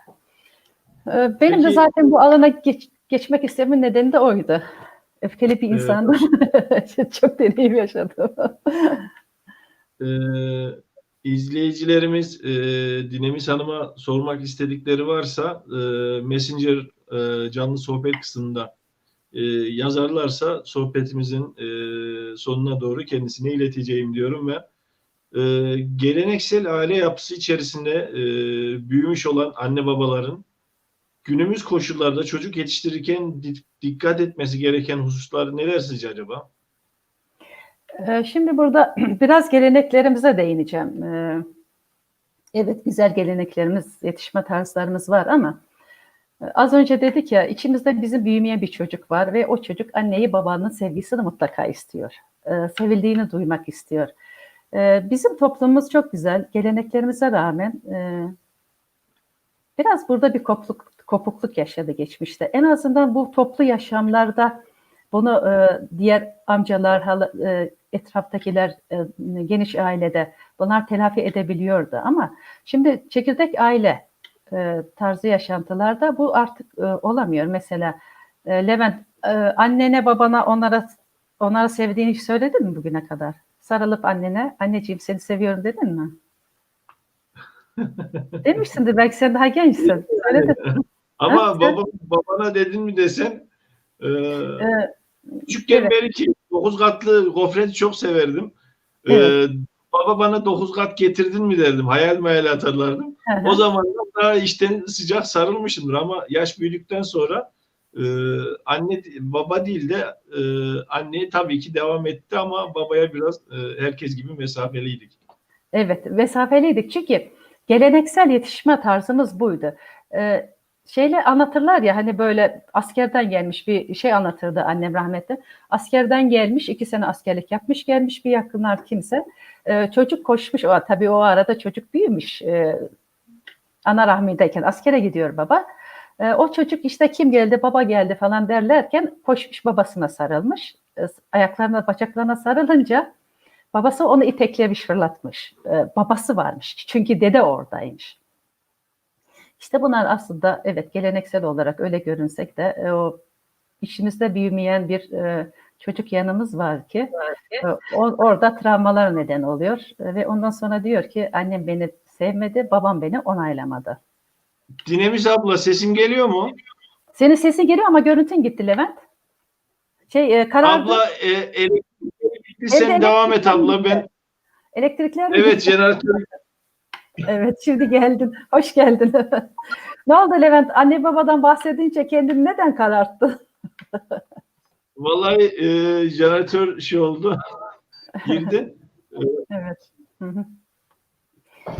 Şimdi gerçekten bunu hepimizin içinde var. Babalarımız gerçekten sarılıp da hadi oğlum ben seni onaylıyorum, koçum varsın dediğini pek zannetmiyorum. Ben mesela kendi annemin, anne bile demezdik, anne kelimesini kullanmazdık mesela. Hep biliyorsunuz ya, bizde bizim kültürde isimler takılır ve o isimler üzerine konuşuruz. Hep Ali derdik. Sonraları ben anne deme derken utanıyordum biliyor musun? Anne demek yani alışmamıştım anne kelimesi. Oysa ki aslında anne demek, baba demek çok önemli. O kelimelerin de çok önemi var. Şimdi evet o eskiden hala, amca, dayı etrafında yetiştirilebilirdi çocuklar. Hep bir aradaydık ve bizim toplumda çocuk genellikle toplumun çocuğudur düşüncesiyle büyütülür ya. Ama Evet, gene de orada bir yerde bir kırılganlıklarımız var, kırılgan yanlarımız var Levent. Alamadıklarımız var. Çünkü bilmiyoruz, o çocuk biz 6 yaşına kadar oluşuyor çocuğun şeyi. İlk 3 yaş çok önemli. O yaşlarda anne ve baba onlara değerli olduğunu ve sevildiğini hissettirmediği zaman bu günümüz koşullarında yetişkinliklerde bu şeyler içsel olarak içeride devam ediyor ve gerçekten birisi bize söylendiğinde kızmamız, öfkelenmemiz veyahut da bir olayda kendimizi yetersiz hissetmemiz, değersiz hissetmemizin hepsinin altında çocuk yaşta bize yetiştirilmiş tarzımızdan kaynaklanıyor. Bize bunlar söylenmedi. Çocuk çünkü söylenmek istiyor, duymak istiyor yani. Çocuk duymak istiyor. Şimdi onun için bu geleneksel tarzlarının artık günümüz koşullarına uygun olarak çocuk yetiştirilmesi önemli. Zaten artık çekirdek aile halindeyiz ve çekirdek ailede çocukların yetiştirilmesinde öncelikle onların bir birey olduğu, onların sevildiği, onlara değer verildiği, onların bir potansiyele sahip oldukları ve bu potansiyeliyle her şeyi yapabilecekleri öğretilmeli. Ondan sonra o çocukların bir birey oldukları, öncelikle bir birey oldukları kabul edilmeli. Ve o aile içerisinde çocukların aslında bir ekip halinde oldukları, ancak kendilerinde sorumlulukların oldukları öğretilmeli. Ve şurası bir gerçek ki o temas gerekiyor. Yani o kucaklaşma, sarılma Levent, şimdi büyüyünce sarılmadım diyorsun ya, aslında evet. sarılmak gerekiyor. Şöyle bir şey söyleyeyim. Çocuk, evlat hangi yaşta olursa olsun bir annenin evladıdır. Evlattır yani sen hangi yaşta olursan ol, evlatsın yani. Ve o büyümeyen çocuk yanın her zaman onu istiyor. O kucaklamayı istiyor, o teması istiyor. Orada kendi varlığını değerli hissediyor. Şöyle bir şey söylerler. Erkek çocuklar anneler tarafından sevilsin, baba tarafından takdir edilsin. Erkek çocuğu çok önemli. Hadi koçum yaparsın oğlum demek çok önemli onlar için. Kız çocukları da baba tarafından sevilsin, anne tarafından takdir edilsin. Şimdi bunun için çok annenin babanın öncelikle aslında çocuk yetiştirmede kendisini bilinçlendirmesi gerekiyor. Yani kendisini eğitmesi, günümüz hakkında aslında çok kitaplarla, videolarla dolu her taraf çocuk nasıl yetiştirileceği hususunda. Çocuğun Evet. kendi özünü keşfetmesine izin verilmeli. Mesela çocuğa biz ne yapıyoruz çocuğun? Her şeyini biz karşılamaya çalışıyoruz çocuk yaşta. Hani belli bir yaşta aman düşeceksin, aman çarpacaksın. Bir kanepeye çıkmaya kalksa dahi ne yapıyoruz? Çocuğu hemen biz kaldırıp kanepeye çıkarmaya çalışıyoruz. Aman şey yapma diyeyim. Yani aslında amaç nedir biliyor musun? Anne baba da doğal olarak çocuğunu korumak amacıyla hareket ediyor. Bunda kötü bir niyet yok. Ama biz bunları desteklediğimiz süreç içerisinde çocuk hazıra alışıyor Levent. Hazır alışıyor. Hazıra alışıyor. Kendi mesela bizim özümüzde öyle çok şeylerimiz var ki kendi özümüzde gücümüz var, yeteneklerimiz var. bizi geliştirecek kişilik özelliklerimiz var. Yani kendi kendine denemeyi fırsat verdiğimiz zaman aslında çocuğun yeteneklerini de keşfedeceksiniz. Mesela çocuğu küçük yaştan itibaren izlemeye başlayın. İzlediğiniz sürece o çocuğun yeteneklerini keşfedersiniz. Anne 7 yaşına kadar bir çocuğu sürekli izlerse ama izlemede kalacak. Müdahale etmeyecek. Bırak oyuncağını kırmak istiyorsa kırması gerekiyor. Oyunu kendi kuralına göre nasıl oynaması gerekiyorsa o şekilde oynasın. Bütün bunları da izlediğin zaman 7 yaşına kadar çocuğun gerçek yeteneği nedir, ne olması gerektiğini ortaya çıkar. Ama biz öyle yapıyor muyuz? Çocuklarımıza ne diyoruz? Olması gerekeni biz öğretmeye çalışıyoruz, değil mi? Okuması gereken okulları biz istiyoruz. Alması gereken eğitimleri biz istiyoruz. Acaba çocuk kendisi istiyor mu? Şimdi öncelikle çocuğun küçük yaştan itibaren algısını geliştirmemiz gerekiyor. Algıyı geliştirmek nedir? Şu anda olması ve anda her ne yapıyorsa onu yapmasını, deneyimlemesine izin vermektir. Gelecekte ne olacak? Geçmişte ne oldu? Veyahut da olması gereken ne üzerinde çocuğu yormamak gerekiyor. Çocuk çocuktur diye geçmeyin arkadaş. Çocuklar da bir bireydir ve inanın doğduğu andan itibaren hazır doğuyor çocuklar artık. Artık yeni nesil öyle. Kendi düşüncelerini ifade edebilmesine izin vermeliyiz. Duygularını ifade edebilmesine izin verebilmeliyiz. Kendi seçimlerini istemesine veya istemediğini reddettiğine saygı duymamız gerekiyor. Bunlara kısıtlama getirmemeliyiz, yönlendirme yapmamalıyız çocuğu. Küçük yaştan, bunlar hepsi küçük yaştan itibaren başlar. Yani hani ne derler, ağaç yaşken ne olur? Bir söz vardı, hatırlıyor musun? Ağaç yaşken eğilir mi? Evet. Yani küçük yaşta. Şimdi şey o kadar güzel ki yeni nesil, yeni anne babalar ve özellikle de 6 yaş öncesi çocuğu olan anneler dinliyorsa veya anne adayları dinliyorsa biz başta ne dedik biliyor musun? Anne ve babalarımızın duygularımızı kalıtsal olarak alıyoruz veya epigenetik olarak veya biyolojik olarak aktarılıyor. Burada çok şey davranabilir. Bilinçli davrandığı zaman inan çok güzel yeni tohumlar eker. Biz buna diyoruz. Tohum ekmedir. Bilinçaltı kayıtlarını anne ana rahmine düştüğü andan itibaren çocukta özel olarak tekrar şey yapabilir, dönüştürebilir bunları. Nasıl? Aynen dediğin gibi. Ta ana rahmindeki çocuk da konuşmaya başlayabilir. Ona öncelikle sevildiğini, her şeyden önce bu çocuğu istenerek, bak çocuğum sen annen ve baban tarafından isteniyorsun, seviliyorsun. İşte senin dünyaya gelmen için annen, baban, işte atalarını sayar, kimler var çevrende, deden, nenen, halaların büyük bir şeyle merakla seni bekliyoruz. Senin sağlıklı doğmana niyet ediyoruz gibi böyle artık o annenin kendi içerisinden ne güzel geliyorsa. Yani öyle bir şey ki bu bir şey su şeyi dolaşır ortalıkta biliyorsunuz suyun nasıl şekillendirildiği. Güzel sözler söylendiğinde bozuluyor. Güzel sözler söylendiğinde başka şekil alıyor. Kötü sözler söylendiğinde veya küfürlü sözler söylendiğinde su farklı şekiller alıyor. Şimdi bizim bedenimizde %75'i su değil mi Levent? Evet. Şimdi düşünebiliyor musunuz? Kendine veya çevrendekine veya doğacak olan bir çocuğa sürekli güzel sözler söylediğin zaman ne olur o zaman? Güzel gelişir, güzel şekillenir. Her şey güzel şekillenir. Yani şu anda bizim deneylerimiz var. Mesela şu suyu aldığınızda suyu içmeden önce suya seni seviyorum dediğin zaman veya da bir dua okuduğun zaman veya da ona güzel sözler söylediğinde biz bu deneyi çok yaparız çalışmalarımızda. Su yumuşuyor. Suyun tadı değişiyor ve yumuşuyor. Aynen öyle şimdi. Siz öfkeli, kızgın bir insana öfkeyle yanaşırsanız öfke büyür. Ama o kızgın insana, size direnen bir çocuğa yapamazsın, edemezsin, beni dinleyeceksin dediğin zaman ne olur? Direnç oluşturursun. Ama ona seni anlıyorum, seni dinliyorum, senin için hangisi uygunsa ben senin yanında olacağım gibi sözler söylediğinizde çocuk ne yapar mesela? Nasıl şekillenir? Valla Dinemis abla yayın sonrasında biraz sonra kapıdan annemin gelini kafasını uzatacak ya Levent diyecek bana. Şimdi evet Levent, şimdi aynen öyle, şöyle söyleyeyim.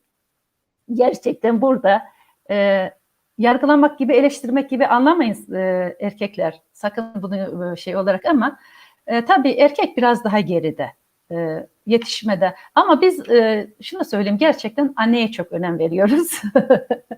Annenin bilinçlenmiş olması nedenini de söyleyeyim. Bir ayrımcılık yaptığımızdan değil. Allah erkeği de kadını da yarattı ki güzel yaratmış, birbirleri için yaratmış. Efendim? Yani yetiştiren, yön veren Annedir.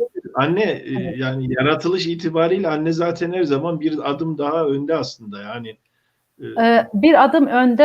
Evet, bunu söylediğimiz zaman bazen bu tartışmaya neden olabiliyor da güzel bir şeye değindin. Bu arada açıklık getireyim istersen Levent.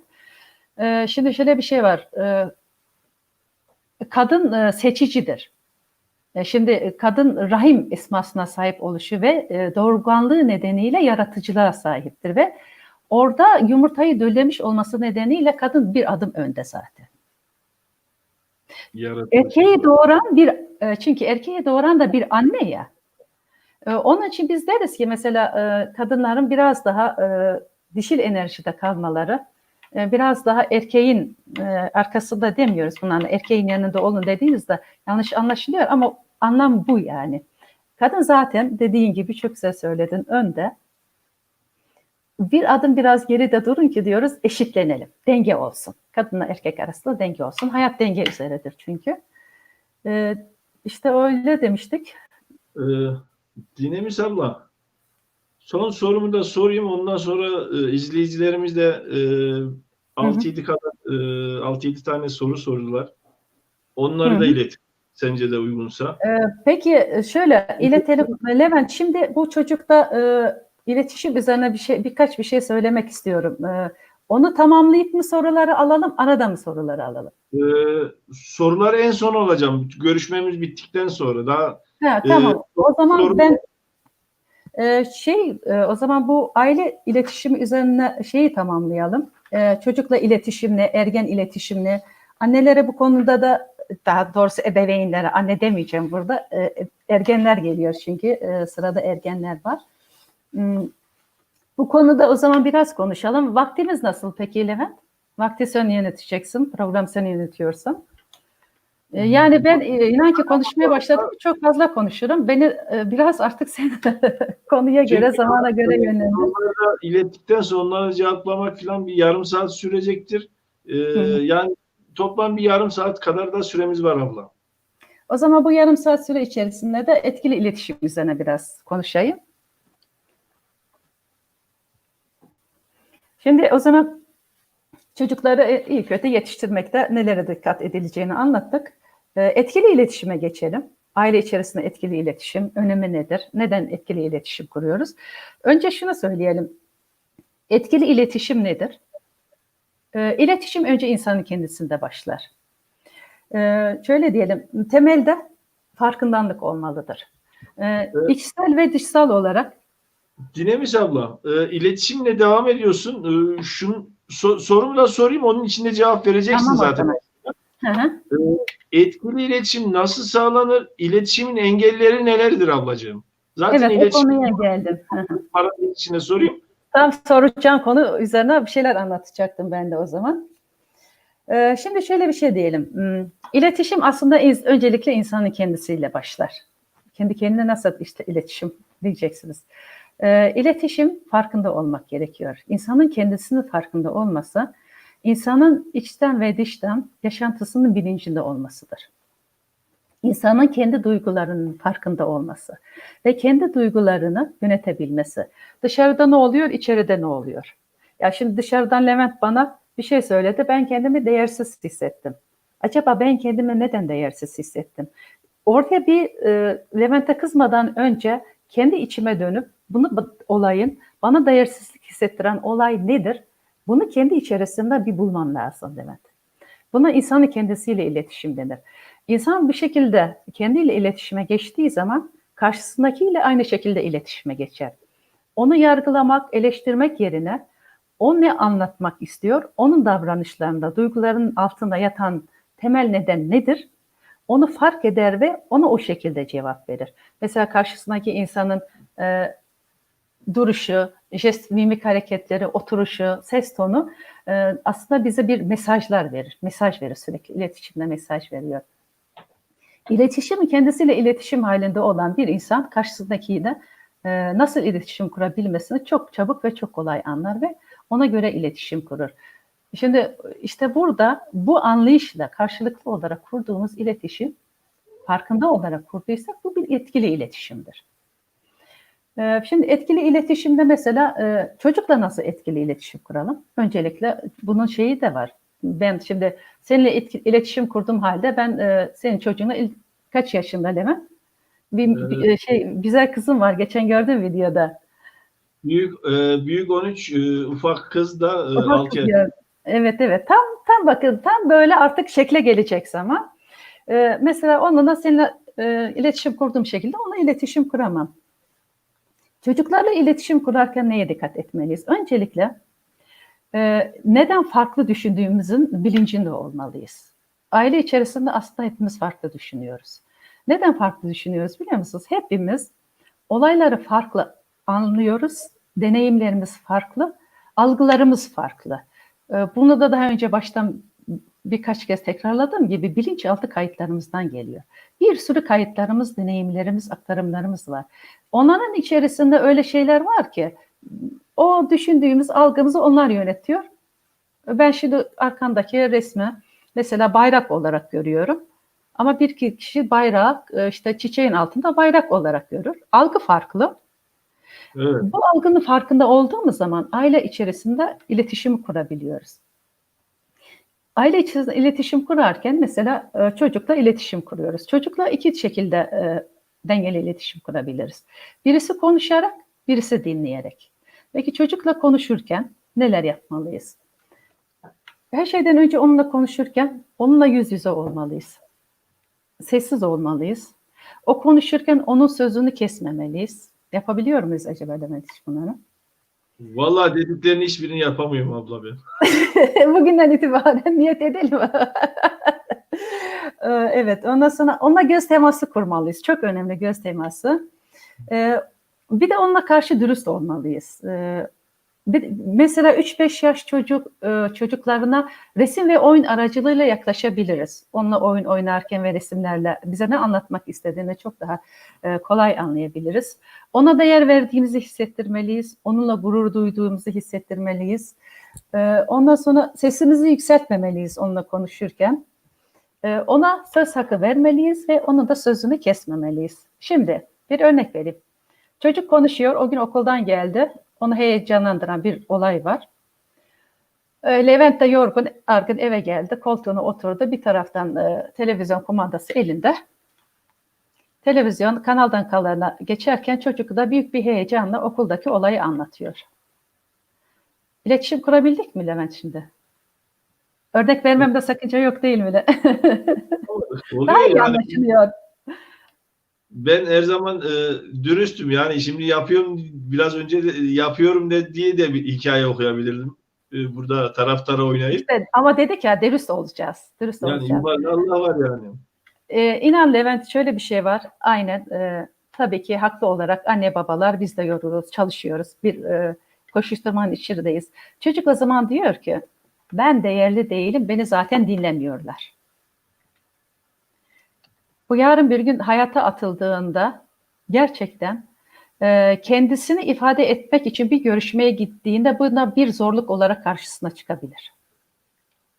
Temelleri bugünden bunun için sağlam atmamız gerekiyor. Ondan sonra aynen lütfen işini gücünü bırakacaksınız. Ona ayıracağınız o anda okulda geçmiş bir olaya kaç dakika anlatabilir? Ya 3 dakikadır ya 5 dakikadır. Değil mi? Evet. Her şeyi bırakıp aynen onu karşına alıp onunla göz teması ve çocuk anlatırken lütfen hiç olaya müdahale etmeden, taraf tutmadan, yanlı olmadan sadece anlatmasına izin vermek yeterli. Dinlerken nasıl yapacağız? Onun fikirlerine değer vereceğiz. Korkutmayacağız mesela. Şöyle yaparsan böyle olur. Biz korku kültürüne dayalı bir toplumuz.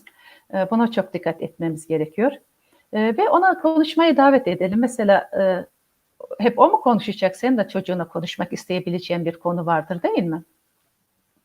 Seninle şu konuyu konuşmak istiyorum.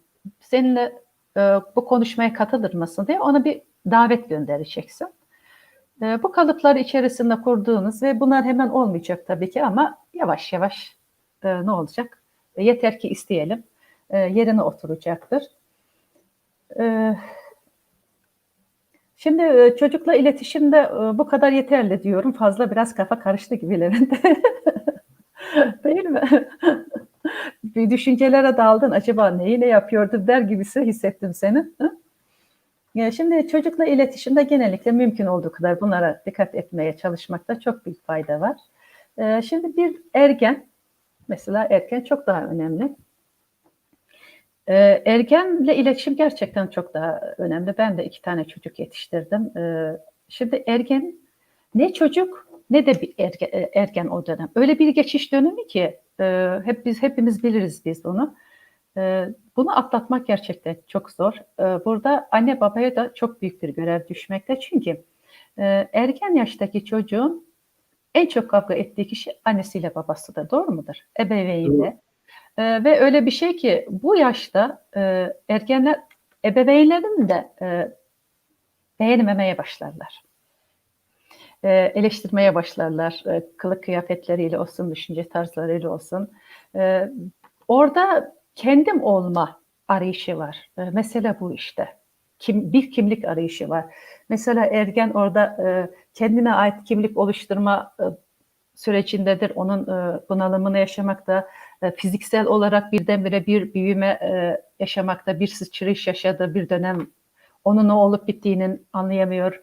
Onun kaygısını yaşıyor. Bir taraftan cinsel alanda bir sıçrama yaşadı, onun kaygısını yaşıyor. Ergenler gruptan atılma korkusunu çok yaşarlar. Bir gruba ait olma duygusu onlar için çok önemlidir. Bir diğer yandan da aslında anne babasına söylemese de anne babayı kaybetme duygusunu çok yaşar ergen yaştakiler.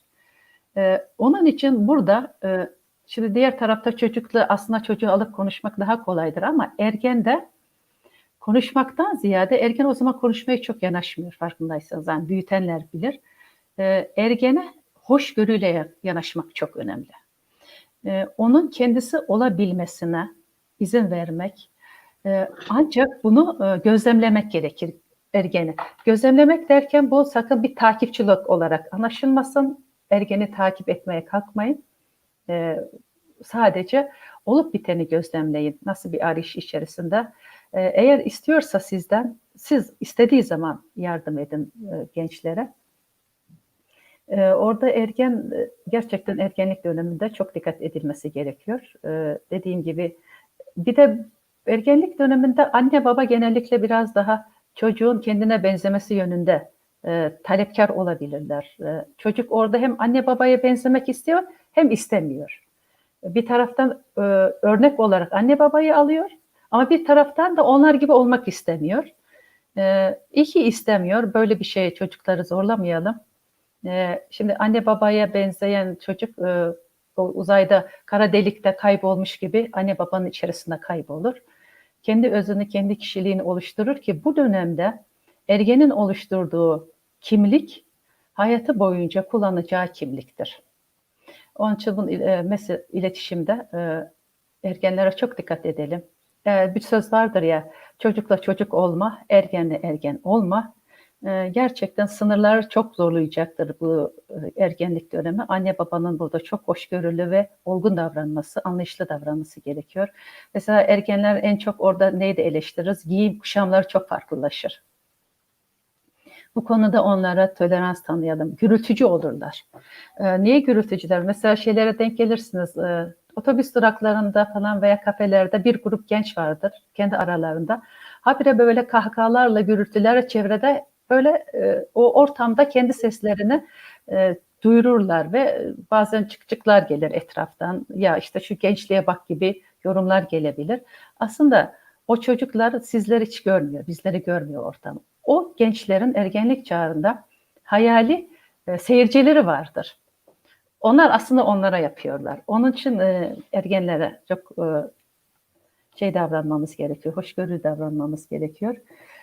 Şimdi etkili iletişimde doğru mesaj vermeliyiz, saygı duymalıyız, göz teması kurmalıyız, geri bildirimde bulunmalıyız. En önemlisi de dinlerken empati kurmalıyız. Empati kurmak nedir? Empati kurmak, kişiyi zihinsel olarak değil de gerçekten kalben hissederek dinlemektir. Yorum yapmadan, akıl vermeden, olaya hiç müdahale etmeden, ya işte bak bu bana ne anlatıyor, bundan sonra bunun sonrasında ben ona ne cevap verebilirim? Düşüncelerden tamamen uzak, tamamen kalben onu dinlemek, onu anlayabilmek ve onun yerinde olabilmektir. Ama o olmak değildir. Kendini onun yerine koymaktır ama o olmak değildir. Empatik dinleme genellikle çok önemli. Biz genellikle sempatik dinleme yaparız. Karşılıklı olarak dertlerimizi anlatırız. Enerji alanımızı, negatif enerji alanını daha da büyütürüz, dağılırız. Bunu mümkün olduğu kadar hissettiğimiz şeyleri konuşursak iletişimde her zaman daha doygun bir iletişim yakalamış oluruz. Bir şey değinelim burada. Bitireyim ben. Etkisiz Yani iletişim ne? Deniz abla, empati dediniz. Yani empati kurmak benim oldukça uyguladığım bir şey. Yani karşıdaki bir davranış yaptığımı ilk önce kendimde bir düşünürüm. Acaba onun mesela sinirlidir. Evde belki sorun yaşadı derim. Veyahut da bir sorunu vardı. O bir stresin üstüne geldi. Benimle karşılaştı. Bu hareketi yaptı derim. Ama bu empati sürekli kendi tarafından, yani savunma kısmında olan taraf kendi tarafında görmek doğru mu sizce abla? Yani karşıdaki hep vardır Şimdi, bir sebep. Hep sineye çekmek, geriye çekilmek ne kadar doğru acaba? şimdi şöyle, inanın insanlar geldiği zaman konuşmaya oturduğunda kişi her zaman kendini haklı gösterecektir. Her zaman kendisini bir kurban rolünde gösterecektir. Ve işte her zaman yapanın kendisi olduğu, karşılık alamayanın kendisi olduğu, zaten adı üstünde bütün bunlarla gelecek. Şimdi şöyle bir şey, eğer bunu dinlerken taraflı olarak dinlersen kendi enerjini ona kaptırmış olursun. Yorumlayarak dinlersen. Ama şöyle bir şey var, gerçekten bunu dinleyebileceksen şöyle söyleyebilirsin. Mesela seni etkileyecektir bu konuşmalar. Çünkü olumsuz konuşulan her şey senin alanındaki enerjiyi alır götürür. Ve o zaman ne olur? Biz genellikle öyle olur da birisi gelir anlatır, o çeker gider, oh keyfi yerindedir. Sen yorgunsun ve miden şişkindir. Ondan sonra dersin ki işte yemek iyi değildi ya hasımsızlık yaşıyorum dersin. Aslında senin aurandaki olumlu enerjiyi aldı götürdü. Biz buna deriz, enerji vampiri. Ama şöyle bir şey var. Dinlerken gerçekten şahsın anlattıklarını kendi içinden, zihninden yorumlamadan dinleyebiliyorsan dinleyeceksin ki kendini koruyabilesin. Veya şunu da yapabilirsin ama olur ya dinlemen gerekiyor. Yani insan insanı dinleyecek bir yerde. Sen kendi içinden ona sevgiyi gönderebilirsin. Mesela kaygı mı anlatıyor? Kaygılanıyor. Kaygılanacak bir şey yok. Sen de güvendesin. Karşındaki de güvende gibi telkin edici kendi içerisine, anladın mı? Evet. Bunları Evet, gönderebilirsin. Ama empati kurmada dediğim gibi gerçekten histir, düşünce değil. Karşıdaki insanın hissettiğini hissedebilmek empati kurmadır. Şeyi anlatıyordum ben, iletişim bozan etkisiz iletişim. İletişimi neyle bozar? Nasihat etme, akıl verme, yol gösterme, alay etme, lakap takma. Acaba hangilerini yap? Bunlardan vazgeçerek iletişim kurabilecek miyiz dersiniz? Evet. Özellikle iletişimde bunların tamamı iletişime engel olan durumlardır arkadaşlar.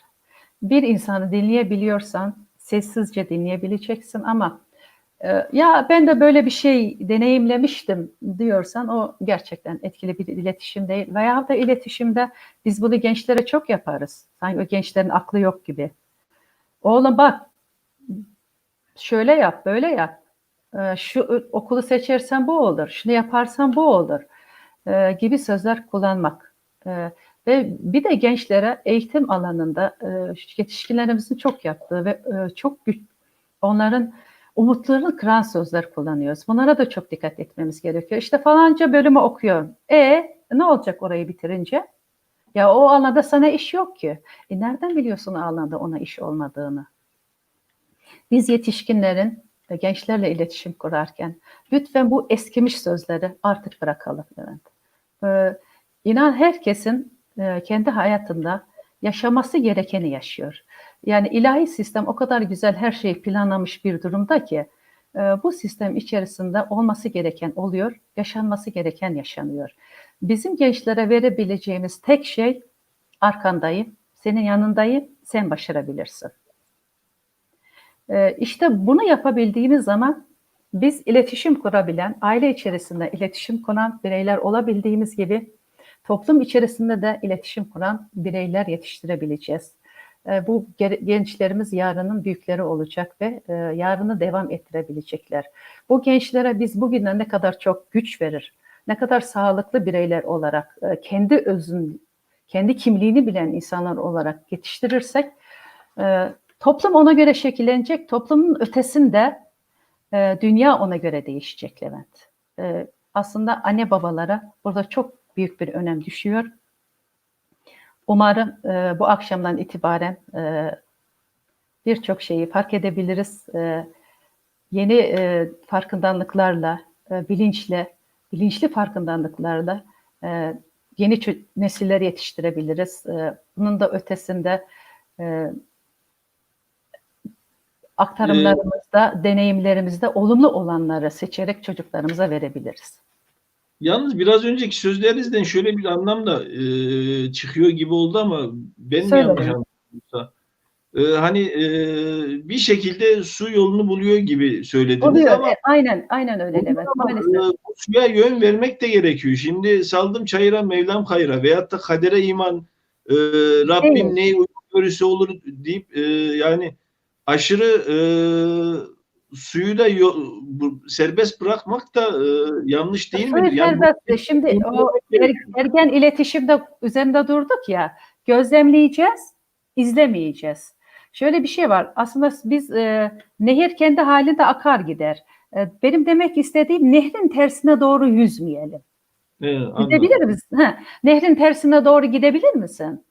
Şimdi şöyle bir şey demek istediğim tam tersi. Kaderci bakış açısı değil. Şimdi geleneksel bakış açısından bahsettim. Hani diyor ki belli meslekler öyle değil midir? Şu meslekler iş sahibidir. Şu meslekler ne olur bilemeyiz. Ve çocuk yetiştirirken de ben şunu soruyorum. Mesela mutlu çocuk mu, başarılı çocuk mu diye sorduğum zaman inan ki böyle çoğu kişi cevap veremiyor. Çünkü yani mutlu çocuk ne ki? Başarılı olsun. Ne diyor? Üniversitede şurayı tuttur. Öyle değil mi? Şeye odaklı. Ben kendim yetiştirdim. Yani ben bunun bilincinde değilken çocuklarım özellikle kızım, oğlumda bir şeye geçtim biraz daha farkındalıkta. O rahat etti. Kızım da işte kızım şurayı okuyacak, dershaneye gidecek, şu eğitimi alacak, bu eğitimi alacak. Ve bana şimdi ne diyor biliyor musun? Çocuk kızım, anne benim bisiklet sürmem, oyun oynamam gerektiği yaşta ben özel öğretmene ders almaya gidiyordum.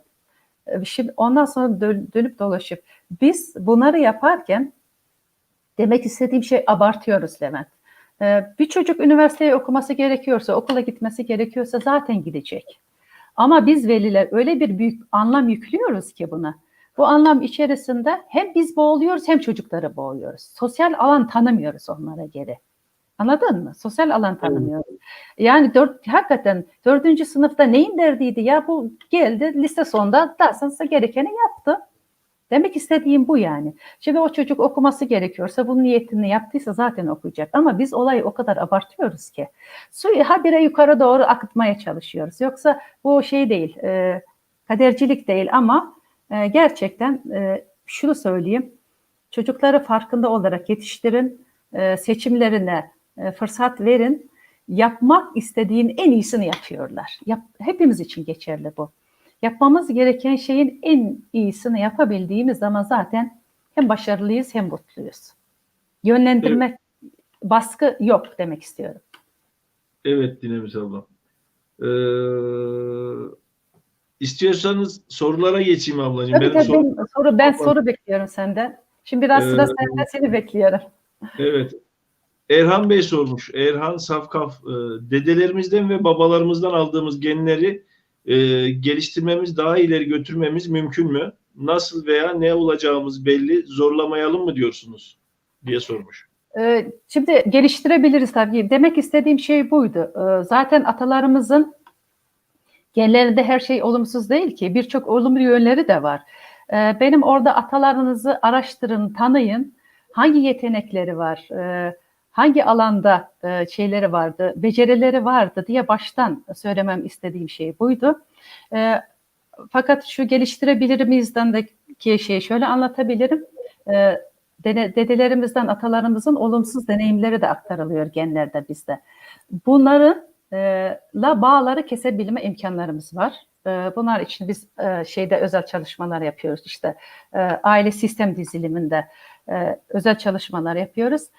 Aynı zamanda bilinçaltı çalışmalar yapıyoruz. Zihin ve bilinçaltı çalışmalarımızda, atölye çalışmalarında ve workshoplarda biz bu şeyleri, olumsuzları alıyoruz. Onların zihin bilinç altında yeniden olumlu hale nasıl getirilebileceği yönde çalışmalar yapıyoruz. Evet, geliştirilebiliyor. Olumsuz deneyimlerle bağ kesilebiliyor ki benim bu alanda çok yoğunlaşmış olmamın bir tek nedeni de bu Levent. 10 senedir bu alandayım. Soylarımızdan, yani atalardan gelen olumsuz deneyimlerimizin ben ve benden sonraki soya aktarılmadan iyileştirilebileceğini öğrendiğim için bu işe kollarımı tamamen sıvattım ve girdim. Evet. Düzce'den Musa Tok soruyor abla. Dünkü yayınımızda konuğumuzdu. Buradan selam Evet, olsun. izledim sizi. Sayın hocama merhaba. Levent, soru vakti gelince sorar mısın? Biz Çerkezler özgüveni yüksek insanlar olarak rahatlıkla her toplumda konuşabiliyor. Bir uzman olarak bu konudaki yorumlarını öğrenmek isteriz diye iletiyor ve selamlarını iletiyor. Teşekkür ederim. Aleykümselam. Şimdi bu aslında tabii bu sadece bugünkü konuşma Çerkezlere yönelik değil ama çünkü Yani. diyenlerimiz de var. Musa hocama katılıyorum, gerçekten biz doğru söylüyor. Başta söyledim ya, Çerkez toplumu çocuğu insan olarak yetiştiriyor. Bu bize başta veriliyor. Gerçekten özgüvenimiz yüksek. Fakat daha sonra ne oluyor? Bu özgüven eksikliğimizde aslında ailelerimizin büyük aile içerisinde yetişmemizden kaynaklanıyor. Dün akşam izledim ben, Musa hocam büyük bir aile içerisinde büyümüş ve yetişmiş. Fakat çekirdek aileye gelince burada dil de önemli. O konuda bir şey girelim isterseniz. Yeni nesil yetişirken maalesef ki bu konularda kaygılar başlıyor, endişeler başlıyor. Çünkü ekonomik koşullar değişti, dünya şartları değişti, yaşam biçimlerimiz de değişti ve bununla birlikte ne oluyor? Anne baba çalışıyor, bir kaygı başlıyor. Aslında bizim yeni nesilde biraz dikkat etmemiz gerekir diye düşünüyorum. Ben işte Musa hocamı akşam izledim, Musa hocam ve ondan önceki nesillerde çok bir iletişimde sorun yaşandığını çok söyleyemeyeceğim yani bu konuda. Evet, biz özgüveni yüksek insanlarız. Bunu söylemek isterim. Bilge Eken, Ankara'dan Bilge Eken ablamız sormuş. İsim ve Çerkezetem konusu gerçekten utanç mı hissettiniz? Utançmış gibi mi hissettirildiniz diye soruyor. Tabii ki utançmış gibi. Onu ben hissetmiyorum. Ben şimdi az önce ne dedik biliyor musunuz? Büyümeyen bir yanımız var. Bunu artık biz buna içimizdeki çocuk diyoruz. Kişisel gelişim alanında ilk önce oraya çalışmaya başlarız. Birçok insan bunun farkındadır artık. Hani bunu araştırmak isteyen varsa kitapları ve videoları da vardır. Doğan Cüceloğlu bunu çok güzel anlatır. İçimizde büyümeyen bir yanımız var ya. O ilk çocuk orada utandırılıyor, biliyor musunuz? Yoksa ben mesela o yaşta ne yapıyorum? Kendimi savunabildim ve bu Çerkez Etem olayına girildiği zaman o erkek çocuğunu elimden alamadılar. Yani dayağı yedi benden. İsim hususunda ise tabii ki orada baskı görüyordum. İsimden hiçbir zaman vazgeçmiyordum ama ergen yaştayız. Az önce ergeni anlattım ya, tam ergenlik çağında kimlik arayışı çağıma denk geldiği için anlattım ben orayı. Orada gerçekten çelişkiler yaşıyordum. Çelişki yaşamam nedeni de işte diyor ya, ben Çerkez miyim? Ve evet Çerkezim ama ben bu ismi niye taşıyamıyorum? Ben bu isimle var olacaksam bu kadar bana yapılan baskı ne olacak? Ki öyle bu isim o kadar büyük bir mesele oldu ki ben ortaokuldayken. Yani daha sonra şimdi halen Kayseri'de saygıyla anıyorum. Dayım var, Kardem İsmet. Yanlış hatırlamıyorsam o geldi okula, velimdi çünkü. Acaba Levent, yanlış söylemek istemiyorum. Sizin köyünüzde matematik öğretmeni var mıydı Kayseri'de? Bir de Çerkez matematik öğretmenimiz vardı. Belki sen bilmezsin, çok bizden öncekilerden. Yani kuşak matematik deyince Mehmet İçöz aklıma geliyor Fevzi Çakmak Lisesi'nde. Yok değil. Bir Çerkez öğretmenimiz vardı, matematik öğretmeni. Öyle sanıyorum bunlar çağrıldı. Çünkü herhalde belki olabilir. Ben o erkek çocuğunu dövdükten sonra olaylar büyüdü herhalde. Ve bunun bir Çerkez ismi oldu. İşte benim Çerkez olmam, kökenimizden oradan Kafkasya'dan olması. Bu ismin güzel bir anlamı oldu. Hani derler dilimiz hani gözümüzün içi anlamında. Öyle bir açıklama yaptılar gibi hatırlıyorum. Tam olarak detaylarını hatırlamıyorum ama çünkü ondan sonra ben okulda bu isim sorunum kalktı. Ortaokul 3. sınıftan sonra ben isim sorunu yaşamadım. Evet. Çerkez eğitim olayını da o erkek çocuğunu dayaktan geçirdikten sonra o öyle bir şey daha yüzüme karşı söylenmedi. Ama dediği gibi tabii ki ben özümden hiçbir zaman vazgeçmedim. Mış gibi yaptım. Mış gibi. Maskeler takarız ya kendimizi korumamız için. Maske, o bir maskeydi. O an orada kendimi ve bu da dedik ya, içimizde bir koruyucumuz var bizim. Korumak için orada kendimi zarar görmemek adına hüş gibi yaptım. Doğrudur. Bu da bir içsel karardır aslında. Çocukça alınmış bir karardır.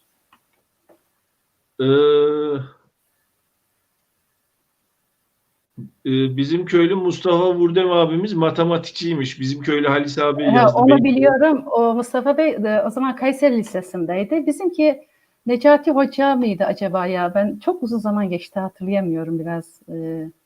Ama matematik hocasıydı ve Çerkez'di. Evet. Böyle esmer, yakışıklı, bıyıklı bir beydi. O şeyi hatırlıyorum. O lisedeydi. Mustafa Vurdum'u biliyorum, o değildi. Yani şöyle bir kendimi koyuyorum mesela o Çerkez Etem konusunda. Ortaokul yıllarında bu şekilde aynen tabir edildi. Hain Çerkez Etem diye tarih derslerinde anlatılınca şimdi Etem kim, ne yapmış veyahut da hangi icraatlarda bulunmuş kesinlikle yani kulaktan dolma veyahut da yani bilmediğim bir konu ama gelip derste bunun başına hain Çerkez diye şey yapınca otomatikman bizim toplumdaki insanların da zaten tepki verdiği otomatikman. Yani hain dedi mi otomatikman aslında Ethem belki çok gaddar, çok ne bileyim çocuk katili biriydi belki. Yani belki de yanlış anlamıyorum. Öyle bir insan bile olsa Çerkez diye başına koydu mu insan otomatikman savunmaya geçiyordu. Aynen öyle. Şimdi şeyde tanıtımlarda mesela biz grup çalışmalarında tanıtırken kendimizi ilk vurguladığım şey bu önemlidir mesela. Bunların köklerle önemli olduğunu anladık bunu. Kendimi tanıtırken önce şöyle başlıyorum. Kafkasya kökenliyim. Atalarımın Türkiye'ye gelmesi nedeniyle Kayseri'de işte doğdum. Ankara'da oturuyorum şeklinde anlatıyorum kendimi. Evet. Şimdi kısa bir not geçmek istiyorum. Şimdi Dinemiz Hanım'ın muhakkak iş ve sosyal çevresindeki arkadaşları da bu kanalı şu anda yayını izliyorlardır. Şu anda yayın izlediğiniz Mole Video kanalı Çerkez toplumuna yönelik bir çalışma yürüten ve yayınlarında Çerkez toplumuyla ilgili daha ağırlıkta yayın sürdüren bir video kanalı. Hani sakın yanlış şekilde bir şeyi de anlamasınlar. Hani hep Çerkez örnekleri veriliyor veyahut da soruları geliyor. Çünkü katılımcıların hemen hemen tamamı Çerkes olduğu için Çerkeslere yönelik sorular geliyor. Evet. Hani diğer etnik unsurlardan bilgilerimiz de varsa bunda bir dipnot olarak düşmek isterim. O şekilde bu açıklama zaten konuların tamamı aslında herkese tabii tüm insanla hitap eden konular. Burada bizim atalarımız Kafkasya'ya dayalı ve olduğu için oradan anlatım yaptık. Herkesin kendi kökeniyle ilgili aslında bilgilerin hepsi orada kişiye de özeldir. Diğer tarafta zaten aile içi iletişimler tüm insanla hitap eden konular. O hepimizin... Yok onlar ortak, evrensel dediğiniz gibi. Evrensel, hepsi evrensel. Gelen sorular bizim toplumla yönelik paralel sorular olduğu için hani yanlış anlamasınlar istedim. Konuyu açıklamak istedim. Çünkü bir soru aynı şekilde geliyor. Kayseri'den Vatey Ömer abimiz yazmış. Biz Çerkezlerin özgüveni gerçekten yüksek mi yoksa yüksek olmadığını kamufle etme çabasında mıyız? Özgüveni gerçekten yüksek çocuklarımızı aykırı bulmak, analiz etmeden bastırmaya mı girişiyoruz diye sormuş. Yüksek özgüven mi? Aslında şöyle bir şey söyleyeyim. Bu konuların hepsi kendi içinde çok derin konular. Şimdi kimseyi de kırmak ve üzmek adına söylemiyorum. Sadece hani bunu kendi kişisel alanımda farkındalığımla bahsetmek istiyorum ki bu biraz da kişiden kişiye değişebilir. Mesela özgüvenimizi biraz ego bilincinde kullanıyorsak, biraz daha egosal yapıdaysak kişi olarak bunu biraz daha egomuzu tetiklemesi için kullanırız.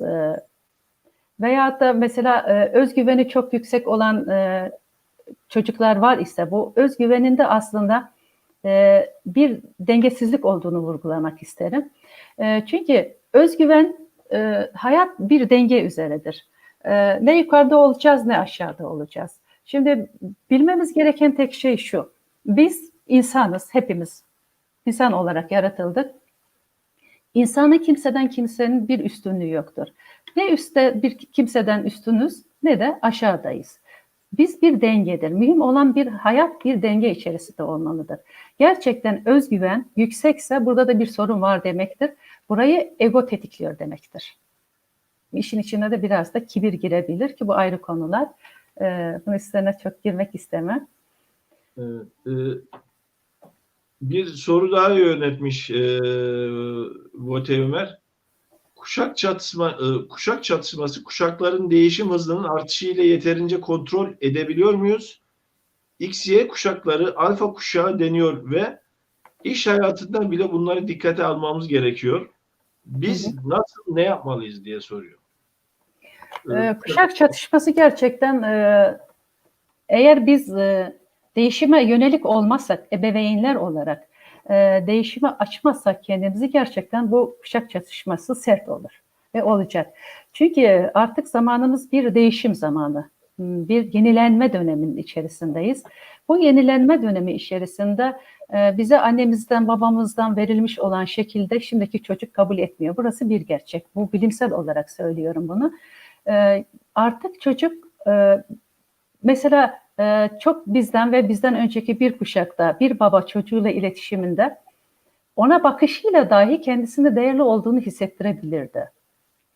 Neden hissettirebilirdi? Şimdi buradan bir iki kuşak gerisine gittiğimiz zaman yaşam koşulları çok daha kolaydı aslında. Öyle değil miydi? Yani özellikle kırsal alanlarda, köylerde yaşadığımız zamanlar, toplu halde yaşadıklarımızda var olanla şükretmesini bilen bizim babalarımız ve dedelerimize gittiğiniz zaman ben dedemi çok iyi hatırlıyorum. Onlarla çok sık yaşardım. Gerçekten var olan şeylerle mutlu olabilen insanlardı. Ben mesela dedemi de babamı çok küçük yaşta kaybettiğim için hatırlamıyorum yani 5-6 yaşlarında kaybettim. Ben dedemin yanında çok olurdum. Dedemle nenemin ilişkileri bile farklıydı. Birbirlerine konuşmalarına gerek yoktu. Mesela dedem de bağrına alıp basmış veya seni seviyorum demiş değildir. Ancak öyle bir bilgeliğe sahipti ki o küçücük evin içerisinde olmak ve o gün sofraya ne konduysa onu yemek yetiyordu. Bu koşullarda yetiştirilmiş iletişim yani kurulmuş iletişim aslında olumlu iletişimdir. Fakat bugünkü şeye gelin, dünya büyük bir değişim içerisinde, yenilik içerisinde. Şimdiki gençlerle iletişim bu şekilde sağlayabilir mi bir baba? Sağlayamaz. Mesela Levent, sabah gidiyorsun, sabah kaçta evden çıkıyorsun? Akşam kaçta geliyorsun? Bir çalışma hayatı içerisindesin, değil mi? Evet, Koşturma 7.30'da içerisindesin. Peki eşin aynı durumda değil mi? Filiz de çalışıyor yanılmıyorsam. Çalışıyor mu? Veya çalışan aile için konuşalım. Evde ama evden çalışıyor. Federasyon yönetiminde. Tamam. Ben çalıştım mesela. Anne baba çalışan iki çocuktu. Ne oluyor bizi biliyor musun? Bu çalışma hayatı içerisinde çalışma iş yerinde sorunun var. Yeri geliyor. Bütün bir gün oraya odaklı olmak zorundasın. Çocuk bir bakıcının elinde veya da çocuk bir kreşte. Şimdi orada aslında biz çocuğa verebilmesi bizim yani dedemizden, atalarımızdan oturduğumuz yerde alabildiğimiz ilgiyi alamıyor. Güven ortamı sağlayamıyoruz. Çocuk her şeyden önce diyor ki işe gittiğin zaman anneye onu bir yere bıraktığın zaman işte anne babam beni terk ediyor. Şimdi bu endişe, kargaşa içerisinde, bu yoğunlaşmış ekonomik koşullar içerisinde yetiştirmiş olduğumuz bir çocuğa maalesef bizim verdiğini, bize verileni veremeyeceğimiz için tabii ki burada bir şey yaşayacağız. Çatışma yaşayacağız. Az önce anlattıklarımın nedeni de bu. Bu çatışmayı yaşamamak için günün koşullarına göre yenilenmemiz gerekiyor. Esnememiz gerekiyor maalesef ki biz Çerkezler biraz esnemekte zorluk çekiyoruz. Benim üzerimde çalışırlarken çok zorluk çektiler. Biraz şeyimiz var, biraz bir dik kafalılığımız var ya Levent, var. Var yani bunu inkar etmeyelim değil mi?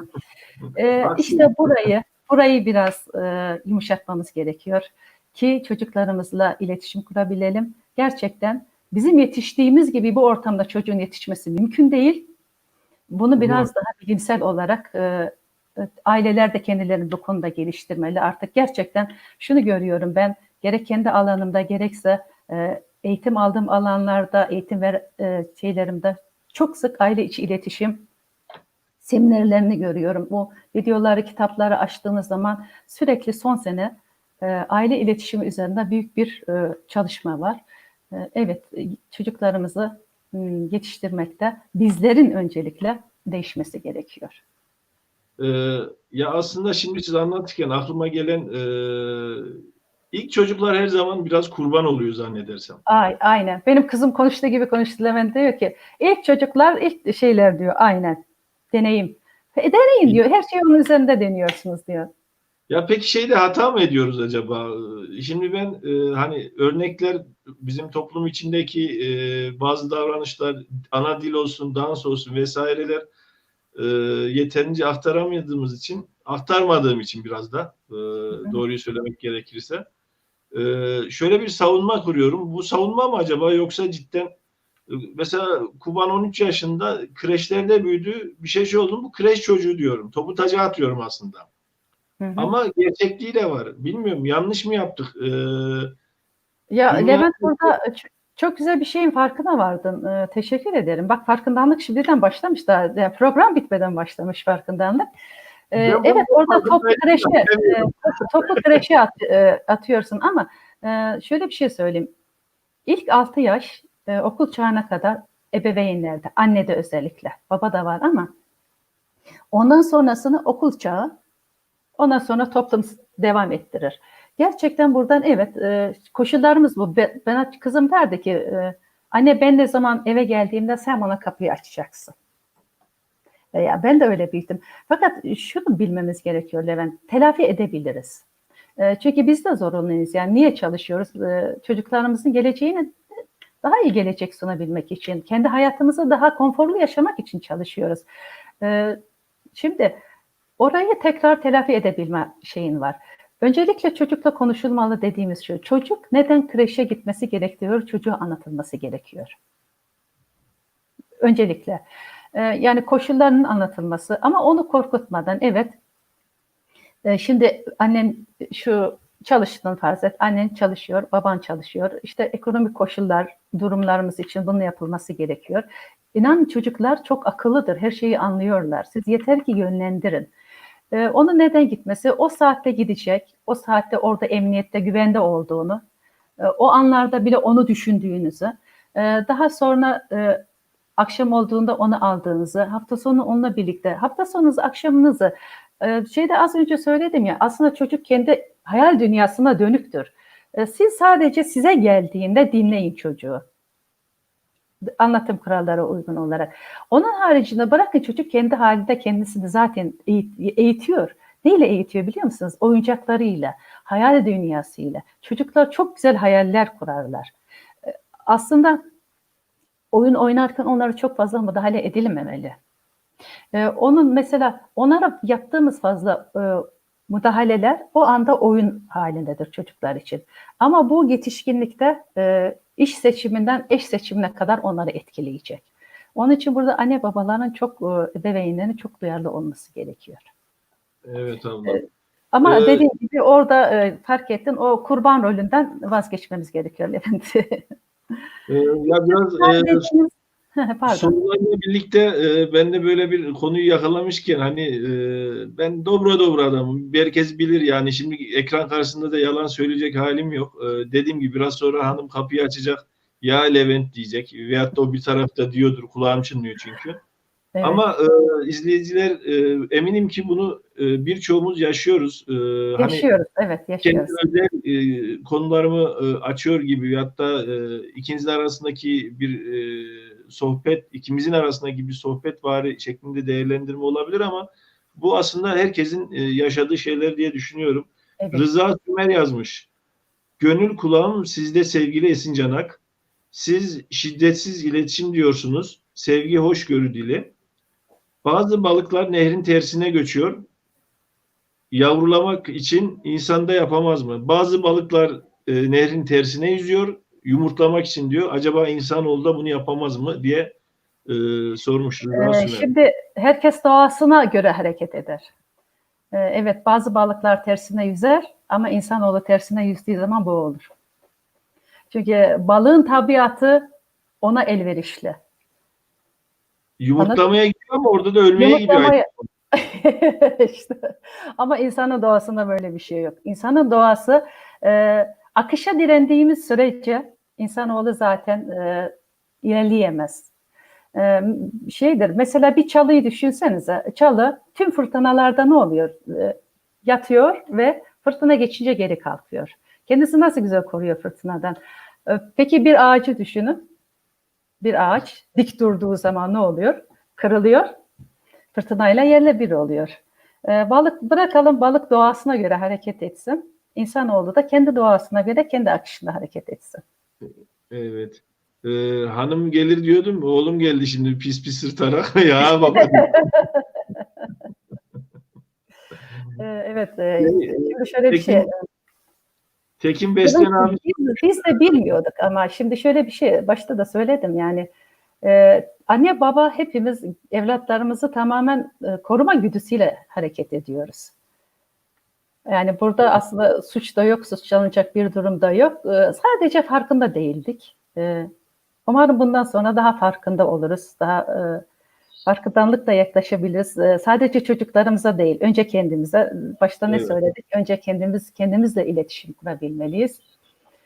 Kendimizle iletişim kurduğumuz, kendimizi tanıyıp duygularımızı yönlendirebilmeye başladığımız zaman zaten iletişim kurmakta bir zorluk çekmeyeceğiz. İletişim hepimiz için gerekli olan bir kavramdır. Yani sadece ergen için, çocuk için değil. Evet. Ankara'dan Tekin Beslen abimiz sormuş. Kavim dışı yapılan evlilikler o kültürlerin asimilasyonuna sebebiyet verdiği aşikardır. Çocuklarımızın dışarıdan yaptığı evlilikler hakkında ne düşünüyor diye sormuş. Şimdi şöyle bir şey var. Kimin kimle evleneceği aslında da biraz da bilmiyorum. Kişinin kendisine bağlı bir şey ama orası bir gerçek tabii ki. Asimilasyona uğradık, uğruyoruz da. Şimdi bu konu açılmışken Levent işte biraz tereddüt etmiştim konuşayım mı diye. O zaman anlatayım bunu. Şimdi aslında yeni nesle de bu alanda biraz bilmiyorum fırsat verilmiyor gibi. Mesela şimdi bizler geçmişte gerçekten sınırlarımız belli. Olması da gerekiyor. Mesela bizde akraba evliliği olmaz. Bu çok güzel. Olmaması da gerekir. Soyların sağlıklı oluşundan dolayı. Şimdi gençlerin tanışabilmesi önemli. Evet, kendi soyumuzun devamı için gençlerin evlilikleri, Çerkez evliliği olmasında tabii ki fayda var. Ama bunlara ne kadar büyük şehirde yaşıyoruz, hadi dediğin gibi artık çocuklar hepsi bir yerde, farklı şehirlerde okuyorlar, eğitim alanları değişiyor, yaşam ortamları değişiyor. Bunun için bir altyapı nasıl olabilir, nasıl oluşturulabilir? Çünkü çok dağınık yaşıyoruz yani sonuçta. Bunların çok farklı bakış açıları var bu konuda. Yani bir evlilik terapistliği yapmadığım için bu konuyu bilmiyorum ama asimile oluyor muyuz? Gerçekten oluyoruz. Bir de burada bir dil hususunda iki şey söylemek istiyorum. O konuyu hiç konuşmadık Levent. Şimdi dili de aktaramıyoruz mesela. Mesela biz ilk kuşak dil konusunda zorluk çekmedik. Neden? Belli kırsal alanda, köylerimizde, mahallelerimizde yaşadık. Annemiz, babamız bunu biliyordu. En azından okul çağına kadar bu önemli olan zaten o süreç. Bilinçaltında çok güzel yerleşti bu. Ve biz bu dilimizi kullanabiliyoruz.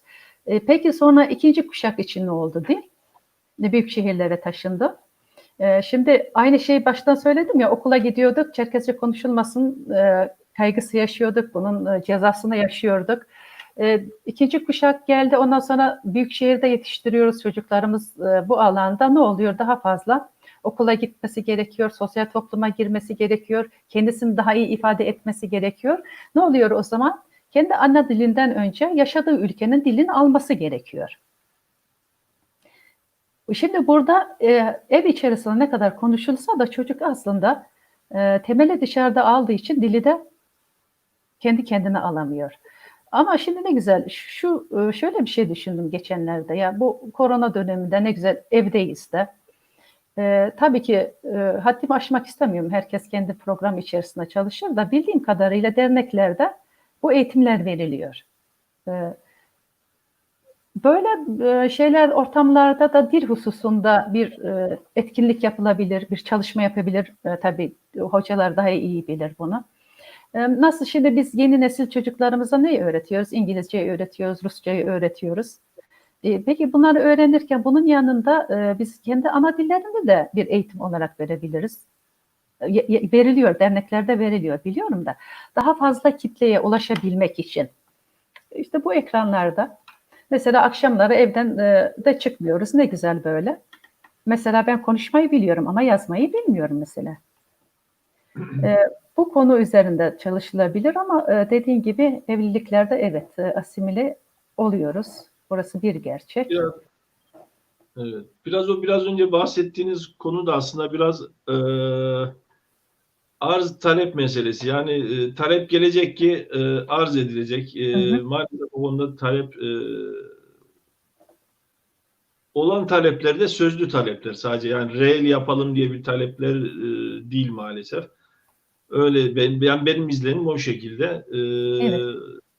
Farklı ülkelerden de mole video izleniliyor Dinamis abla. Mesela Mehmet Emin Ateş Katar'dan selamlar iletmiş. Katar'dan. Aleykümselam. Sağ olsun. Ee, Allah razı olsun. Sezai Hadi Sezai vallahi Türkçe yazmış. Nereli evet. olduğunu bilmiyorum ama selamdır diyorum. Aleykümselam. Sağ olsunlar. Sezai Zabı Ankara'dan sevdiğimiz bir abimiz. Levent Esin'e selamlarımı iletiyorum. İkinize de Aleykümselam. Sağ selam olun. iletiyorum. Sevgiler, saygılar demiş. Selda Yavuz sormuş. Aile diziminin geçmişimizde yaşadığımız sıkıntılardan kurtulma rolü nedir? Aile diziminin geçmişimizde yaşadığımız sıkıntılardan kurtulma rolü nedir? Şimdi aile dizimi çok özel bir çalışma.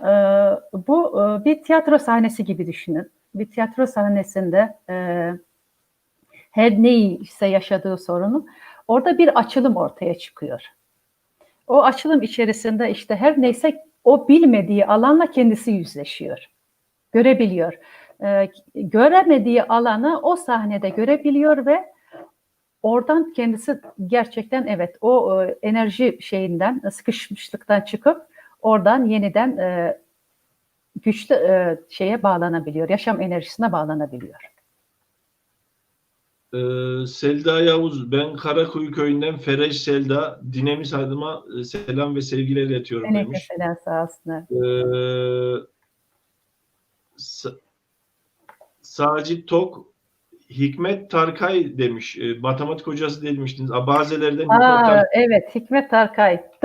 Doğru hatırlamış. Teşekkür ederim. Evet, matematik öğretmeni. Sacit'le aynı okulda okuduk çünkü. Sacit Tok, evet.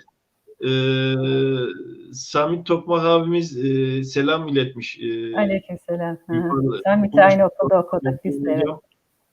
Oğlunuza da bol bol selam söylüyor ve oldukça iyi bir delikanlımız diye belirtmiş. Hem gerek ekiplerde de yer alıyor. Davranışlarıyla sevdiğimiz, saydığımız ve tanışmakta mutlu olduğumuz bir anne oğul şeklinde not iletti kendisi. Teşekkür ederim. Kafkasya gezimizde beraberdik heyet olarak. Temademiz de aynı zamanda Sami. Çok güzel bir gezi oldu. Bunun için Kafet tekrar teşekkür ediyorum. Derneklerimize tekrar teşekkür ediyorum. Umarım bu şeyleri devam ettirirler. Devam ettirme şanslarımız olur. Cumali bekliyoruz kendilerini. Özür dilerim. Adana'dan Cumali sormuş. Çocukların geleceği elbette düşünmeli. Peki çevre faktörleri göz önünde alındığında ailelerin kendi yarışlarını çocuklar üzerinden yaptığını düşünüyor musunuz? Çocuklara etkisi nedir diye sormuş. Aynen de öyle yapıyoruz maalesef ki. Çocuklara inanın ki anne babalar özellikle şunu yapıyorlar. Olamadıklarımızı çocuklarımızla oldurmaya çalışıyoruz. Burası bir gerçek. Benim yapamadığım, benim oğlum yapsın, benim kızım yapsın. Ve kıyaslamayı çok yapıyoruz. Bu çok çocuk açısından çok tehlikeli bir durum. Evet. Onu falanca böyle oldu, niye olmasın? Bu hırs gerçekten var, hepimizde var ve çocuklarımızı çok olumsuz yönde etkiliyorlar. Hatta ben kendi kızımdan örnek vereyim. İkisi işte kaynımın oğlu eczacı oldu. Kızım istatistik okudu. Baba kıyaslardı bunları mesela. Benim kızım da şu anda uzman. O da kendi mevkisini aldı. Gayet güzel bir yerde çalışıyor. Durumu da gayet iyi ama kıyaslama yapardı. Benim kızım halen derdi ki ya ben işte amcaoğlu için ondan soğuyorum. Yani onunla görüşmek istemiyorum. Sırf bu kıyas yüzünden derdi. Evet. Yapıyoruz. Gerçekten bunu yapıyoruz ve bu çocuklarımızda inan ki bir de şöyle bir şey. Hırs hiç doğru bir şey değil aslında, duygu değil. Çocukları yarıştırmak, rekabet etmek hele. Yani çocuklarımıza rekabeti, hırsı lütfen öğretmeyelim. Çocuklarımıza aslında öğreteceğimiz şey kendime ve bütüne nasıl fayda sağlayabilirim? Yani biz bir bütünün içerisindeyiz. Çünkü bugün Levent sen benle olmuyor. Bu dünya içerisinde hepimizin bir rolü ve görevi var. Hepimizi bir gemide düşünün. Yani bu gemi batarsa hep birlikte batacağız. Bu gemi yüzerse hep birlikte yüzeceğiz. Bunun için rekabet gibi, kıyaslama gibi, hırs gibi duygular çocuğa gerçekten çok zarar verir. Ve öyle bir şey ki çocuğun içsel içeride başlatacağınız içsel kavgası çok önemli. Buna çok dikkat edin. Ne veriyorsunuz? Çocuğa güven veriyorsanız kendisine güven duygusuyla hareket eder. Başaracağına güvenir. Ama kıyaslayarak, rekabetle yetiştiriyorsanız çocukta korkuyu yaratırsınız. Hangisini seçmek istiyorsunuz? Evet. Bu anne babanın elinde ve bunlara çok dikkat etmemiz gerekiyor. Ama gerçekten çoğumuz bunu yapıyoruz. Bir de şöyle bir şey belirtmek isterim. Ebeveynler olamadıkları şeyleri de hatta çocukların yanında çok anlatmasınlar. Yani çocuk yaştayken çocuklarımız ta başlardan değindik buna. Ebeveynlerin acılarına çok çabuk ortak oluyorlar. Farkında olmadan. Ondan sonra diyor ki kendi başıma onun yapamadığını, annemin yapamadığını ben yaparım. Böylece annemi mutlu ederim. Kaygılarınızı, endişelerinizi mümkün olduğu kadar çocuklarla çok konuşmayın. Geçmiş deneyimleriniz, olumsuz deneyimlerinizi, yargılamalarınızı ve yargılarınızı çocuklarınızın yanında konuşmayınız. Bunları hak etmiyorlar. Biz yepyeni bir nesil yetiştirmektir niyetimiz. Neyi ekerseniz o yeşerecek yani. Şimdi bilinçaltına, her şey bilinçaltına kaydediliyor dedik ya Levent. Bilinçaltına neyi kaydederseniz, neyi ekerseniz onun meyvesini alacaksınız. Onun için yani şimdi karpuz ekerseniz gidersiniz karpuzu biçersiniz tarladan değil mi? Evet ablacığım. Karpuz ekmediğiniz yerden gidip de herhalde kavun biçmeye kalkamazsınız değil mi? Onun için lütfen özellikle bunları çok yapıyoruz. Geçmiş hele bir de şunu deriz ki bu çok gençleri çok kızdıran bir söz. Ben senin yaşındayken. İnan çocuk bunu kesinlikle duymuyor, almıyor, bunu reddediyor. Yani siz istediğiniz kadar anlatın. Çocuk bunu dinlemiyor bile. O çocuk senin yaşında değil. Biz kendi yaşımızda yapmamız gereken, yaşamamız gereken hayat koşulları neyse, koşullar bize neyi getirdiyse biz onu denedik ve onu yaşadık. Yani onun enerjisini getirip ona yıkmayalım değil mi? Hiç bunlara gerek yok. Ondan sonra dediğim gibi tartışmalarımız, aile kavgalarımızda mümkün olduğu kadar küçük yaşta çocuklarda. Bu çok önemli. Anne babanın tartışması, yüksek sesle birbirlerine hitap etmelerinde çocuk hemen şunu söylüyor. Ben buradan rahatsızım, ben sevilmiyorum, ben istenmiyorum. Annem babam ayrılırsa ben ne yaparım? Evet. Yani aslında Levent işimiz büyük. Ama gerçekten bunun tadına vardığınız zaman gerçekten olumlu olanı, iyi olanı seçtiğiniz zaman bunu yapmak her geçen gün size çok daha fazla büyük bir zevk katıyor. Neden biliyor musunuz? Olumluyu deneyimlemek, olumluyu paylaşmak her zaman pozitif enerji yaratır. Nasıl? Şöyle bir örnek vereyim. Mesela o aile bağları anlatırken söyleyecektim bunu. Ailede bir ölüme tanık olduğunuz zaman o bağ kesildiğinde neyi hissettiriyor? O bağ kesildiğinde orada bir soğukluk hissedersiniz değil mi? Niye cenaze törenlerinde hep suskunuz? Ama bir de şöyle düşünün. Çocuğun doğumuna tanık olduğunuzu düşünün. Olmuşsunuzdur da çocuklarınız doğduğunda. O anda eve dolan enerjinin farkında mısınız? Ne kadar güzel bir yaşam gücü gelir. Onun için lütfen çocuklarımıza yaşam gücü aşılayalım. Onlarla olumlu olanı konuşalım. Güzel deneyimlerimizi gerekirse anlatalım. Çok anlatmaya da gerek yok. Gençlerimiz ne olmak istediklerini zaten kendileri biliyor. Yeter ki onlara fırsat tanıyalım. Evet, evet. Köylüleriniz de aslında ilgi gösterdi. Mesela Ünal Anasoy abimiz de selam iletti. Şu an hala bilmiyorum. Biraz önce ana dil kursları hakkında bir örnek sunmuştuk ki Kayseri Kafkas Derneği'nin online ana dil kurslarının tarih yazıyordu herhalde, bir saniye.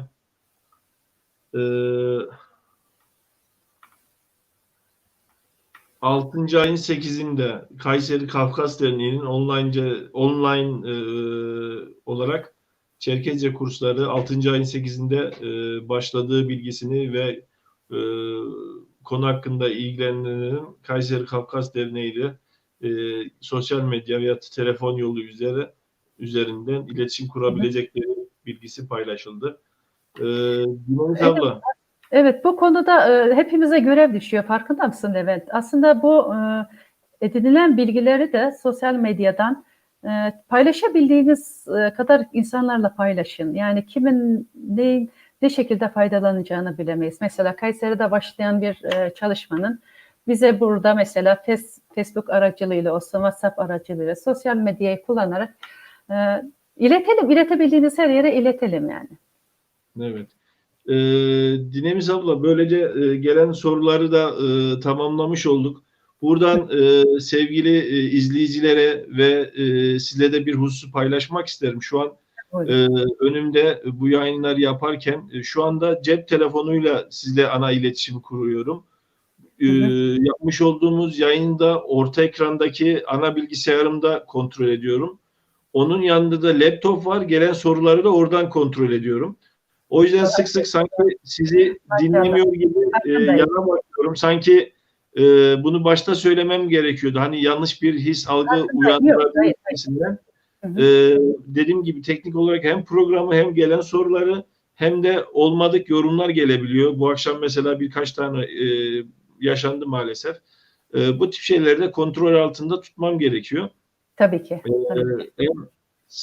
İç sayfanın huzurunu sağlamak, öyle diyeyim. Veyahut da kanun dışı herhangi bir canlı yayın olduğu için kanun dışı yorumlar da gelebilir. Yani provokatif terör eylemli yorumlar da gelebilir. Onu da muhakkak takip etmem gerekiyor. O vesileyle de sizde ve seyircilerimiz kusuruma bakmasın diyorum. Estağfurullah, estağfurullah. Sen neyi nasıl yapman gerekiyorsa onu sen bileceksin Levent. Ya biraz önce dedik yani empati direkt mesela karşıdaki insanlar yani otomatikman savunmaya geçiyoruz Dinamis abla yani bazı şeyleri. Siz biraz önce örnek verdiniz. Şimdi birisi diyecek algıda seçicilik dediğimiz çiçeğin altına bayrak konur mu Levent diye laf söyleyecek belki. Veyahut da Levent konunun orada konuşuyor. Senin kafan şöyle hep yanda dinlemiyorsun. Onu ciddiye almıyorsun diye. Ama karşıdaki insan sen niye kafan oraya dönük demeden veyahut da sen şunu niye yap demeden direkt golü atıyoruz abla, eleştiriyoruz. Aynen işte, aynen. Bu sefer ne oluyor karşıdaki? Senin de diyeceğinin de deyip kızıyor, yapacağı işi de yapmaz oluyor. Yani tamam yağlasınlar, ballasınlar. Yani insanlar sürekli karşıdakine gülücükler saçıp sürekli yağ yaksın anlamı da değil. Ama ne bileyim biraz önce dediğim gibi şu çiçeğin altına şu programdan onu çıkartacak insanlar da çıkıyor yani. Bu insanlara ne yapacağım vallahi bilmiyorum. Veyahut da toplum, dünya yaşantısı içinde bu tip insanlara neler yapabiliriz? Sosyal hayatımızda, iş hayatımızda. Yani bilemiyorum yani. Cidden empati kuracağız, iletişimimiz iyi olacak ama böyle insanlara da bilmiyorum otomatikman duvarı örüyoruz, iletişim kurmuyoruz. Çünkü enerjimizi alacak yani. Şimdi şöyle bir şey, kendimizi korumak öncelikle kendi hakkımızdır Levent. Yani şimdi iletişim kurarken de iletişim kuracağım diye kendimi de yoramam yani. Dedik ya baştan gerçekten öyle alakasız kişiler gelir ki hayatımıza. Oradan hemen bir şeyi yakalar. Eğer sen orada farkında olup da orada duramazsan seni sömürür, enerjini çeker gider. Onun için biz hani iletişimde insan önce kendisiyle iletişim kurmalı dememin nedeni bu. Kendi duygularımızı içten ve dıştan kendimizi yönetebilmeyi öğrenmeliyiz önce Levent. Anladın mı? Kendimizi yönetebilmeyi öğrendiğimiz zaman zaten biz o karşıdaki insana kendi tavrımızı koyabiliriz, sınırımızı koyabiliriz. Yani şimdi iletişim kuracağız diye insanlarla kendi sınırımıza, kendi alanlarımıza da herkese sokacak değiliz. Yani hepimizin bir alanı var. Mesela hepimizin bir auramız var. Bir aura bu enerji alanıdır. Şimdi dışarıdan birisine kızdığımızda içsel olarak orası yırtılır ve oradan negatif enerji akışı gelir. Veya dışarıdan bir saldırıya uğradığımızda yırtılır. Bu sefer içsel olarak bizi bir enerji düşüşüne götürür. Onun için önce kendimiz bunun bilincinde olacağız. Bileceğiz ki öncelikle her insan tabii ki bizimle empatik kurmak için gelmiyor. Bir saldırı altında olabilecek. Saldırı dediğim yani hani enerjimizi çekecek. Çünkü insanlar duygularıyla az önce ne dedik? Biz farkında olmadığımız sürece bilinçaltı duygularımız bizi yönetiyor. Hiç olmadık yerde bakın çok samimi söyleyeyim evde eşine kızmıştır veya çocuğa da kızmıştır. Çıkar iş yerinde gittiği anda ilk kızacağı şey karşısına ona olumsuz bir tepki gösterdiğinde ona patlaması olacaktır. Aslında kişiyle hiçbir alakası yoktur farkında mısın? Olayla alakalıdır. Onun için bir dakika diyeceksin orada. Bunu bana neden yapıyor? Anladın mı? Buna ben kendi diliyle mi cevap verebilirim veya susmayı mı tercih ederim? Hani kimi zaman susmak da aslında o akışın içine girmemek en doğrusudur diye düşünüyorum. Yani kimi zaman böyle yapıyorum. İnan Bazı şeyler vardır, kimisi sırf dışarıdan beslenir. Özellikle şöyle bir şey söyleyeyim. Sorumluluk almayan, kurban rolünde olan insanlar sürekli başkalarından beslenirler. Bunların yaşam tarzı şudur. Yaşamış olduğu tüm olumsuzlukları anne babaya yüklemektedirler. Anne babayla kavga halindedirler. Ve bunu sürekli ortaya getirirler. Sürekli. Ve bu süreklilik içerisinde olan insanla ne olacak? Gidecek başka bir yere çatacak. Burada eğer hak etmediğin şekilde sana bir davranış yöneltildiğinde bil ki bu senden kaynaklanmıyor. Bunun farkındalığıyla bir dakika diyeceksin, bir adım atacaksın yani. Bir nefes alıp bir nefes vereceksin. Bunları başta oturtmak kolay mı? Değil. Çünkü içeriden geliyor sürekli. Zannedersem sizin köylü soy isminden onu anlıyorum. Hayati Koyuncu teşekkür Evet, ediyor. Kızılköy'den. Evet, teşekkür ederim. Yani olduğunu belirtiyor. Dinamik abla, iletişimin ne kadar önemli olduğunu bugün bizlerle paylaştın. Cidden bence izleyenler için ve şahsım için faydalı olduğuna inandığım bir program oldu. Yayınlarımızda kültürel yayınları ağırlıklı olarak yapıyoruz. Fakat bu dünyada ortak konular da var. İletişim gibi, iletişimin önemli olduğuna dair. Bu şekilde bir yayın yapmak da senin fikrini doğruyu söylemek gerekirse. Öneri getirdin. Ben de hay hay ablacığım dedim. Güzel de oldu. Allah razı olsun. İzleyicilerimizle son olarak paylaşmak istediğim bir şeyler varsa onları da alalım abla. 1 saat dedim, 2,5 saat olmuş şu anda yayınımız. O kadar olmuş mu Levent? Bak Evet. şimdi başlangıçta Levent ben sana ne söyledim? Beni kontrol et, ben konuşmaya başladım mı ben sabaha kadar da konuşurum. Evet, epey de konuşmuşuz.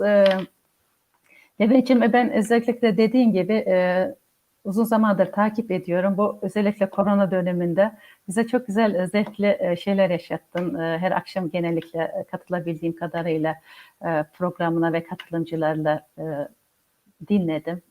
Güzel akordiyonlar dinledik. Ben onun için dedim, ben genellikle şöyle bir şey fark ettim. Hep dinliyorum ya baştan beri seni. Evet. Ya dedim ben de burada boş oturuyorum. Levent orada çalışmak istiyor.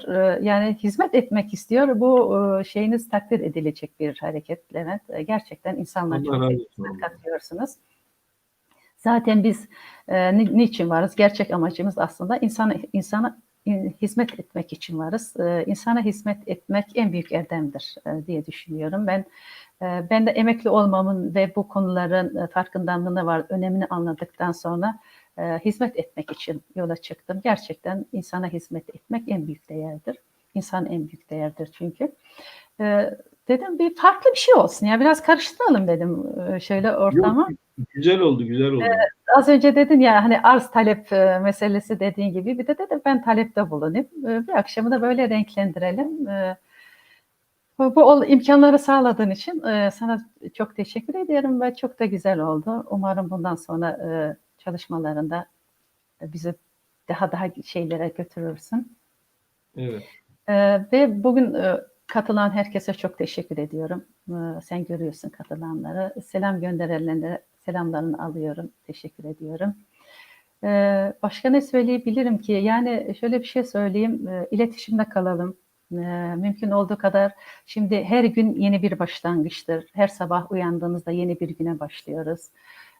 Niyetlerimiz yeni başlangıç olsun, yenilenme olsun, gelişme olsun, iletişim olsun diyorum Levent'ciğim. Çok teşekkür ediyorum hepinize. Sağlıkla, dostlukla, sevgiyle kalın diyorum. Ben teşekkür ederim ablacığım.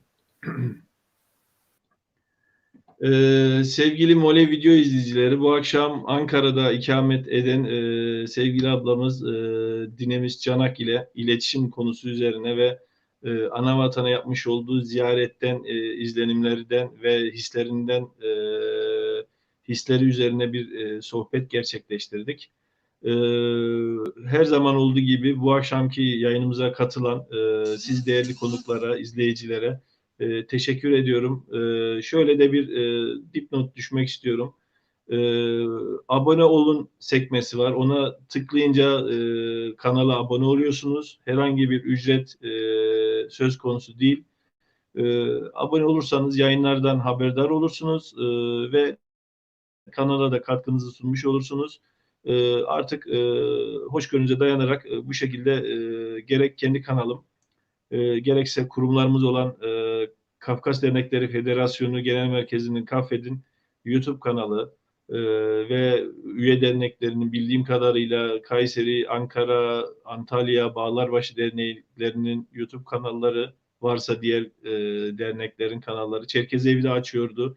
Evet, onu duymuştum. Açtılar umarım, takip edemedim. Onun akabinde benim gibi bireysel, sivil inisiyatif diyorum aslında. Bireysel olarak bu tip çalışmaları yıllardır yapan değerler var. Mesela Nar TV, Jules Kayhan arkadaşımızın sayfası. Gençlerimizden, pırıl pırıl gençlerimizden, yeni nesilden Munafe TV, Mole Video tabii ki. Gibi birçok kanallar var. Saymadıklarım kusura bakmasınlar. Bu tip kanallara da abone olalım. Dediğim gibi bir beğeni, bir tıklamak kadar kolay. Umarım bu şekilde bir refleks sunmaktan imtina etmezsiniz diyorum. Saat 23.05 gösteriyor. Gün bitmek üzere. Bu arada tekrar kutlamak, annemin gelininin de doğum günüydü bugün. Mesajlarda vardı.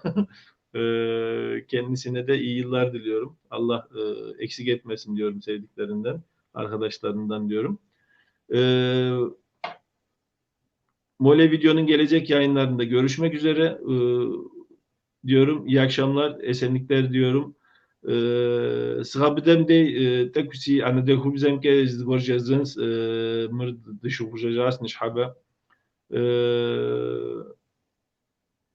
إيد معكور يدر دوشاسا ويتنقى بعشا بخير كيف نغاس في نشر في نمسار اللهم قابل خوش إزدوا وزن شوف شتكه